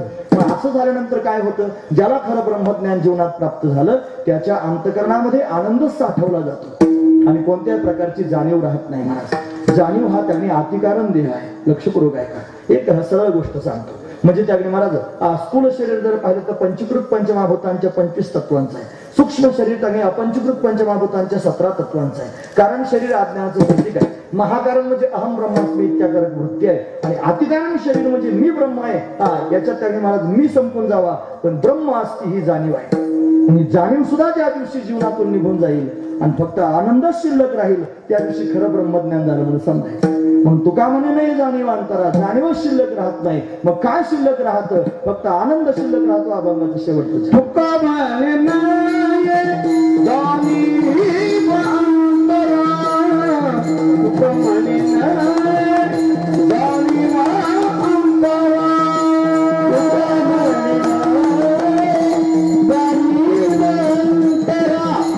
तुका म्हणे नाही जाणीव अंतरा, तुका म्हणे नाही जाणीव अंतरा, तुका म्हणे नाही जाणीव अंतरा, तुका म्हणे नाही जाणीव अंतरा,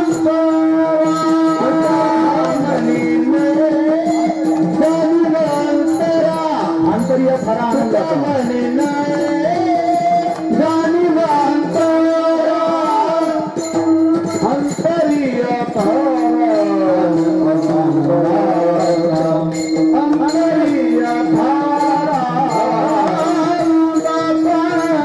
अंतरिया खरा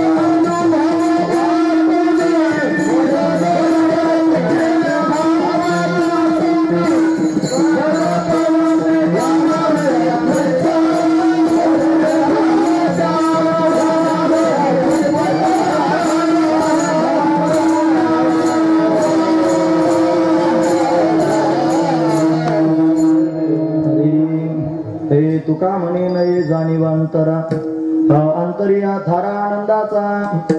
अंतकरणामध्ये म्हणजे आतमध्ये आनंद भरून कुठून कुठून भरला गेलेला आहे, पण जाणीव मात्र कोणत्या प्रकारची शिल्लक नाही. म्हणजे आनंद स्वरूप ही अवस्था प्राप्त झालेली आहे. हे खरं ब्रह्मज्ञान आहे आणि ते आपल्या जीवनामध्ये प्राप्त व्हावं याच्याकरिता आपण सायास केले पाहिजे. म्हणून त्यांनी सायास केल्याशिवाय ते प्राप्त होण्यासारखं नाही. म्हणून बरोबर 11च्या काट्यावर शेवटचं चरण आपलं झालं हो की नाही. आता आपण थांबणारच आहोत. माझ्याकडे बोलण्यासारखं बरंच आहे, याच्यात अजून फार बोलण्यासारखं आहे. एका अभंगावर 7 दिवस कीर्तन केलं पाहिजे तर पोट भरेल, नाही तर असं तास 2 तासाने कशाचं पोट भरतं. याच्यात फार भरलेलं आहे, मला गच्च भरलेलं आहे आणि ते सांगण्यासारखंच आहे, ऐकण्यासारखंच आहे. का बरं तुमच्या समोर अभंग चिंतन कीर्तन निवडलं? तुम्ही जुने ऐकणारे लोक आहात, तुम्हाला नानांचं ऐकायला मिळालंय, तुम्ही नानांच्या माध्यमातून अनेक मोठ्या महापुरुषांचं ऐकलंय.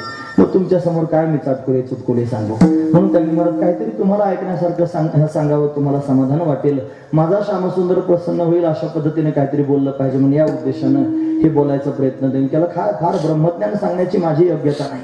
पण त्यांनी मला माझ्या श्री गुरूंच्या माध्यमातून जे कळालंय ते त्यांनी प्रगट करण्यासारखंच आहे. म्हणजे खरं ब्रह्मज्ञान तर हेच आहे की कोणत्या प्रकारचा संघ जीवनामध्ये नसावा, निसंग होऊन जावा, ममता रहित आपलं जीवन व्हावं, इंद्रिया आपल्या ताब्यात असावे, इंद्रियांना आपल्याला वागवता आलं पाहिजे, वासना कशाची शिल्लक राहू नये परमात्मा सोडून, अशी त्यांनी अवस्था निर्माण व्हावी. मन संकल्प करूच नये आणि पोटामध्ये कुठून कुठून आनंद भरावा, आपल्याकडून दुसऱ्याने घ्यावा. म्हणून त्यांनी महाराज अशी अवस्था आपल्या जीवनात निर्माण व्हावी. आणि हे त्यांनी महाराज होणं याचंच नाव आहे खरं ब्रह्मज्ञान पोचणं, हा त्यातला भाव. म्हणून त्यांनी महाराज हे लक्षात घेण्यासारखंच आहे. नानांच्या माध्यमातून आपल्याला या मुद्द्यापर्यंत अनेक वेळेला त्यांनी अशा पद्धतीने श्रवण करायला मिळालं असेल. माझं बोलणं इथेच त्यांनी अभंगाच्या माध्यमातून पूर्ण झालेलं आहे. एक सूचना त्यांनी माझ्याकडे आली, त्याच्यावर मी आता बोलणार आहे. म्हणजे निर्धारित माझं बोलणं त्यांनी पूर्ण आहे. आता हा संयोजकांकडून पुढचा असणारा वेळ आहे. तुम्ही म्हणाल बाबांनी 11:30 वाजवले, मुद्दाम तुम्हाला पाहत होतं इंजेक्शन देऊन, काय होतंय नेमकं 11:30 म्हणल्यावर तुम्ही काय म्हणतात, पण तुमची होती तयारी, ठीक आहे असू द्या. हे बघा, निळोबरायांचा सोहळा आपल्या पंचक्रोशीतून निघतोय. म्हणजे पिंपळनेर मधून त्यांनी पंढरपूरला निळोबरायांच्या बरोबर बऱ्याच दिंड्या मागच्या वर्षी त्यांनी गेल्या आणि सर्वांना सोहळ्याचा आनंद मिळाला. जसा त्यांनी महाराज निवृत्तीनाथांचा सोहळा निघतो त्र्यंबकेश्वरवरून, त्यानंतर त्यांनी महाराज ज्ञानोबरायांचा सोहळा आळंदीवरून त्यांनी निघतो, तुकोबराय देहूतून त्यांनी निघतात, यदलाबादवरून मुक्ताईची पालखी त्यांनी येते. सगळ्या संतांच्या पालखीच्या सोहळ्यात त्यांनी निघतात. मग आपल्याजवळ एवढं मोठं वैभव आहे की त्या संत पंचायतनामध्ये असणारे शेवटचे संत निळोबर आहेत आणि एवढं श्रेष्ठत्व त्यांचं आहे, ते आपल्या परिसरातले आहेत. मग आपल्याला त्याचं कौतुक नको का, आपल्याला त्याचं महत्व कळायला नको का? म्हणून त्यांनी हे आपल्याला त्यांनी जाणवलं पाहिजे. म्हणून आपण सगळ्यांनी काय केलं पाहिजे, आपण आपल्या परिसरातून सोहळा बरोबर नेला पाहिजे, निळोबरायांच्या बरोबर आपण चाललं पाहिजे. मग त्या सगळ्या संयोजकांनी निर्णय घेतला की आपण सोहळा तयार करूया. म्हणून त्यांनी पूर्वीचा रस्ता त्यांनी बदलला, नवीन त्यांनी आता सगळ्या लोकांना सहज चालता यावं अशी सुविधा केली. म्हणून त्यांनी जवळजवळ 20 दिंड्या मागच्या वेळेला त्याच्यामध्ये सहभागी झाल्या. नावं बऱ्याच लोकांनी नोंदवले, पण काही कारणास्तव अशा पद्धतीने ते सगळेजण आले नाही. पण मला असं वाटतं की आपल्या पारनेर तालुक्यामधून सगळ्याच लोकांनी जे स्वतंत्र दिंडी काढणारे लोक आहेत, या सगळ्यांनी स्वतंत्र दिंडी घेऊन जाण्यापेक्षा निळोबरायांच्या बरोबर चाललं पाहिजे. आणि ते चालणं त्यांनी फारच महत्वाचं आहे. मला संतांच्या बरोबर आपलं चाललं आहे. परमात्मा ज्यांची अपेक्षा करतो आणि आपण त्यांनी त्यांच्या बरोबर का चालू नाही. मग काही लोकांनी का बरं ते नाकारलं, त्याचं कारण बऱ्याच लोकांकडे स्वतःचे रथ आहे, बऱ्याच लोकांकडे स्वतःचे घोडे आहेत, त्याच्यानंतर आणखी त्यांनी भोगे आहेत जोडलेले, साऊंड सिस्टीम फलानं विस्तारणं सगळं बरोबर आहे. पण त्याच्यापेक्षा त्यांनी सगळ्या लोकांचे रूट ठरलेले आहेत आणि त्या लोकांच्या पंक्ती सगळं त्यांनी त्या लोकांचा आदरातिथ्य या सगळ्या गोष्टी लोक बांधले गेले. पण आता कधीतरी त्यांनी म्हणत त्या बंधनातून मुक्त आपण झालं पाहिजे. म्हणून त्यांनी निळोबरायांच्या बरोबर जर चालायचं असेल तर त्यांनी थोडं मोठे पण बाजूला ठेवावं लागेल. आता सोहळ्याचा नियम असा असतो, एकच रथ बरोबर असतो, बाकीचे कोणाचे रथ नसतात. त्याच्यानंतर घोडा जर असेल तर एकच घोडा पुढे असतो, बाकीचे काय कोणाचे घोडे नसतात. म्हणजे त्यांनी मला भोंगा जरी लावायचं म्हणलं तरी पण कोणाला बाकीच्यांना स्वतंत्र लावता येत नाही. असे त्यांनी नियम सोहळ्याचे असतात. त्याच्यामुळे लोक थोडी कानकूस करतात. पण हे सगळे गोष्टी असल्याच पाहिजे असं थोडंच आहे. या सगळ्या गोष्टी नसतानाही मोठे मोठे सोहळे चालतात की नाही. माऊलींचा सोहळा चालतो, तुकोबरायांचा चालतो, या सगळ्या गोष्टी त्याच्यात नाही तरी त्यांना आनंद येतो. मग आपल्याला सुद्धा आनंद प्राप्त होईल. तिकडे जालना जिल्ह्यातले त्यांनी आणखी परभणीतले काही लोक तिथे येऊन भेटले संस्थांना की आम्हाला असं वाटतं की आमच्या दिंड्या तुमच्या बरोबर न्यावं, कारण त्यांना नंबर भेटत नाहीत. महाराज आता त्या दिंडीच्या मागे, माऊलींच्या तुकोबरायांच्या मागे नंबरच लोकांना भेटत नाही. मग त्यांना भेटत नाही म्हणून ते इकडे यायला तयार आहेत. दुसऱ्या जिल्ह्यातून लोक जर आपल्या बरोबर चालायला तयार आहेत निळोबरायांच्या मागे, मग आपण का चालू नाही. म्हणून त्यांनी सगळ्या संयोजकांचं म्हणणं पण असंच आहे की इथून जी दिंडी पंढरपूरला त्यांनी जाते, या दिंडीनं त्यांनी निळोबरायांच्या बरोबर अशा पद्धतीने चालावं. आणि ही त्यांनी सर्वस्व जबाबदारी तालुक्यातल्या सगळ्या महाराज लोकांची आहे. मगच मी तुम्हाला सांगितलं तुमचे महाराज इथे त्यांनी महाराज हे असे धडाडीचे महाराज आहेत. तुम्हाला तुमच्या गावात कसं बोलत असतील मला माहित नाही, पण दुसऱ्या गावात जर गेले तर ढालन तलवारच बरोबर असते, एखाद्याला असे युद्धभूमीत उभे असल्यासारखे. आता ते त्यांच्या जीवनात सांभाळून आहे आणि ते सांभाळून अशा पद्धतीने करण्याचं. हे बघा, कोणाला पण बोलता येत नाही. धडाडीने जर सगळ्या लोकांच्या समोर बोलायचं म्हणलं ना, कोणालाही बोलता येत नाही. कुठेतरी माणूस काहीतरी कांडा असतंय, कुठेतरी नकटा असतंय, कुठेतरी घोटाळा असतो. आणि ज्याच्या पोटात त्यांनी हा नकटेपणा असतो त्याला लोकांसमोर बोलता येत नाही. महत्वाची गोष्ट आहे. म्हणून लोक तरी ऐकून घेतील कष्ट, लोक लगेच बोट दाखवा आपलं बघ म्हणतील आधी. म्हणून त्यांनी लोक काय कमी नाहीत महाराज, लोक तयार आहेत सगळं काय करण्याकरता. म्हणून एवढ्या धडाडीने त्यांनी महाराज हे बोलतायत आणि फार चांगलं सगळ्या लोकांना वाटतंय. त्यांचं म्हणणं ऐकतात सुद्धा सगळे लोक. म्हणून आता या पारनेर तालुक्यामध्ये नानांच्या नंतर जर खरोखर नाव घेण्यासारखं व्यक्तिमत्व कोणाचं असेल तर त्यांचं तयार झालंय महाराज. म्हणून सगळा परिसर पारनेर तालुक्यातला त्यांना फक्त मला एकच गोष्ट वाईट वाटते की ते याचं डोकं येत नाही. त्यांनी बळजबरीने मिटिंगला घेऊन गेलो पिंपळनेरला पण असे लांब लांब राहिले काय तर काय धरूनच ठेवणार होते ते सगळे लोक यांना. म्हणून हे पारनेर तालुक्यातल्या सगळ्या महाराज लोकांनी हे पहा, मी या पारनेर तालुक्यातला पाहुणा आहे आणि मी काय जास्त काळ पारनेर तालुक्यात राहणार नाही. मला त्याच्यात अजिबात मोह नाही. मी आपला कोणत्याच तालुक्यात राहणार नाही. मी आपला जाणार आहे वैकुंठाला माझ्या माध्यमातून. म्हणून तुम्ही माझं म्हणणं ऐका. पण मला त्याच्यात त्यांनी गुंतून पडायची आवश्यकता वाटत नाही. तरी मी त्या सगळ्या लोकांना सपोर्ट आहे. मी सगळ्या महाराज लोकांना सांगतो, सगळ्या दिंडीवाल्या लोकांना सांगतो. त्यांना असं वाटतं की यांनी सांगितलं म्हणजे लोक ऐकतील. त्यांनी ज्यांची नावं मला सांगितलं मी व्यक्तिशः त्या लोकांना जाऊन भेटलो आणि भेटून त्यांच्या विनवणी केली की अरे तुम्ही चला, दिंडी बरोबर चला, सोहळ्याबरोबर चला. आणि काही लोकांनी ऐकलं सुद्धा, काही लोकांनी त्या रथाभिनं ऐकलं नाही, कोणी घोड्याभिनं ऐकलं नाही. आता घोड्यान रथच कुठे सांभाळीत बसता. म्हणून त्यांनी मला सगळ्यांनीच सावध झालं पाहिजे, जागं झालं पाहिजे, निळोबरांबरोबर जायचं अशी भावना केली पाहिजे. मग या ग्रामस्थांना सुद्धा विनवणी करतो की तुम्ही सर्वांनी सुद्धा निळोबरांच्या बरोबर प्रवास करा. आम्ही सुद्धा निळोबरांच्या बरोबर चाललो महाराज.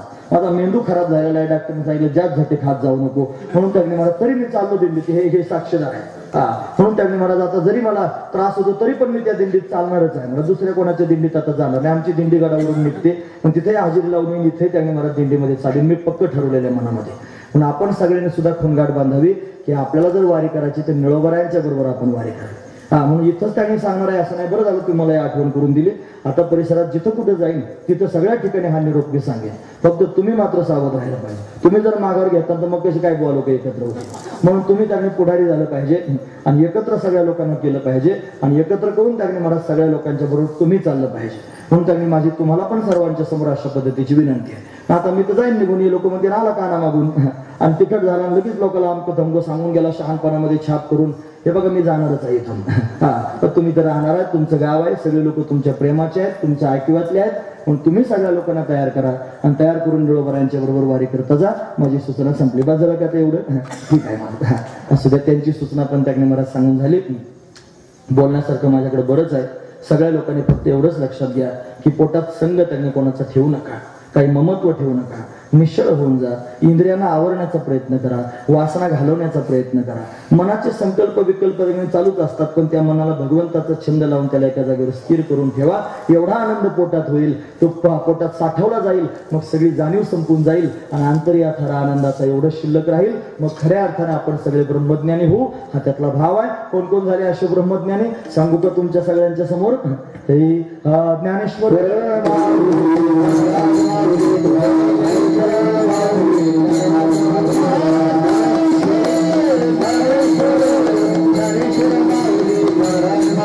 Hare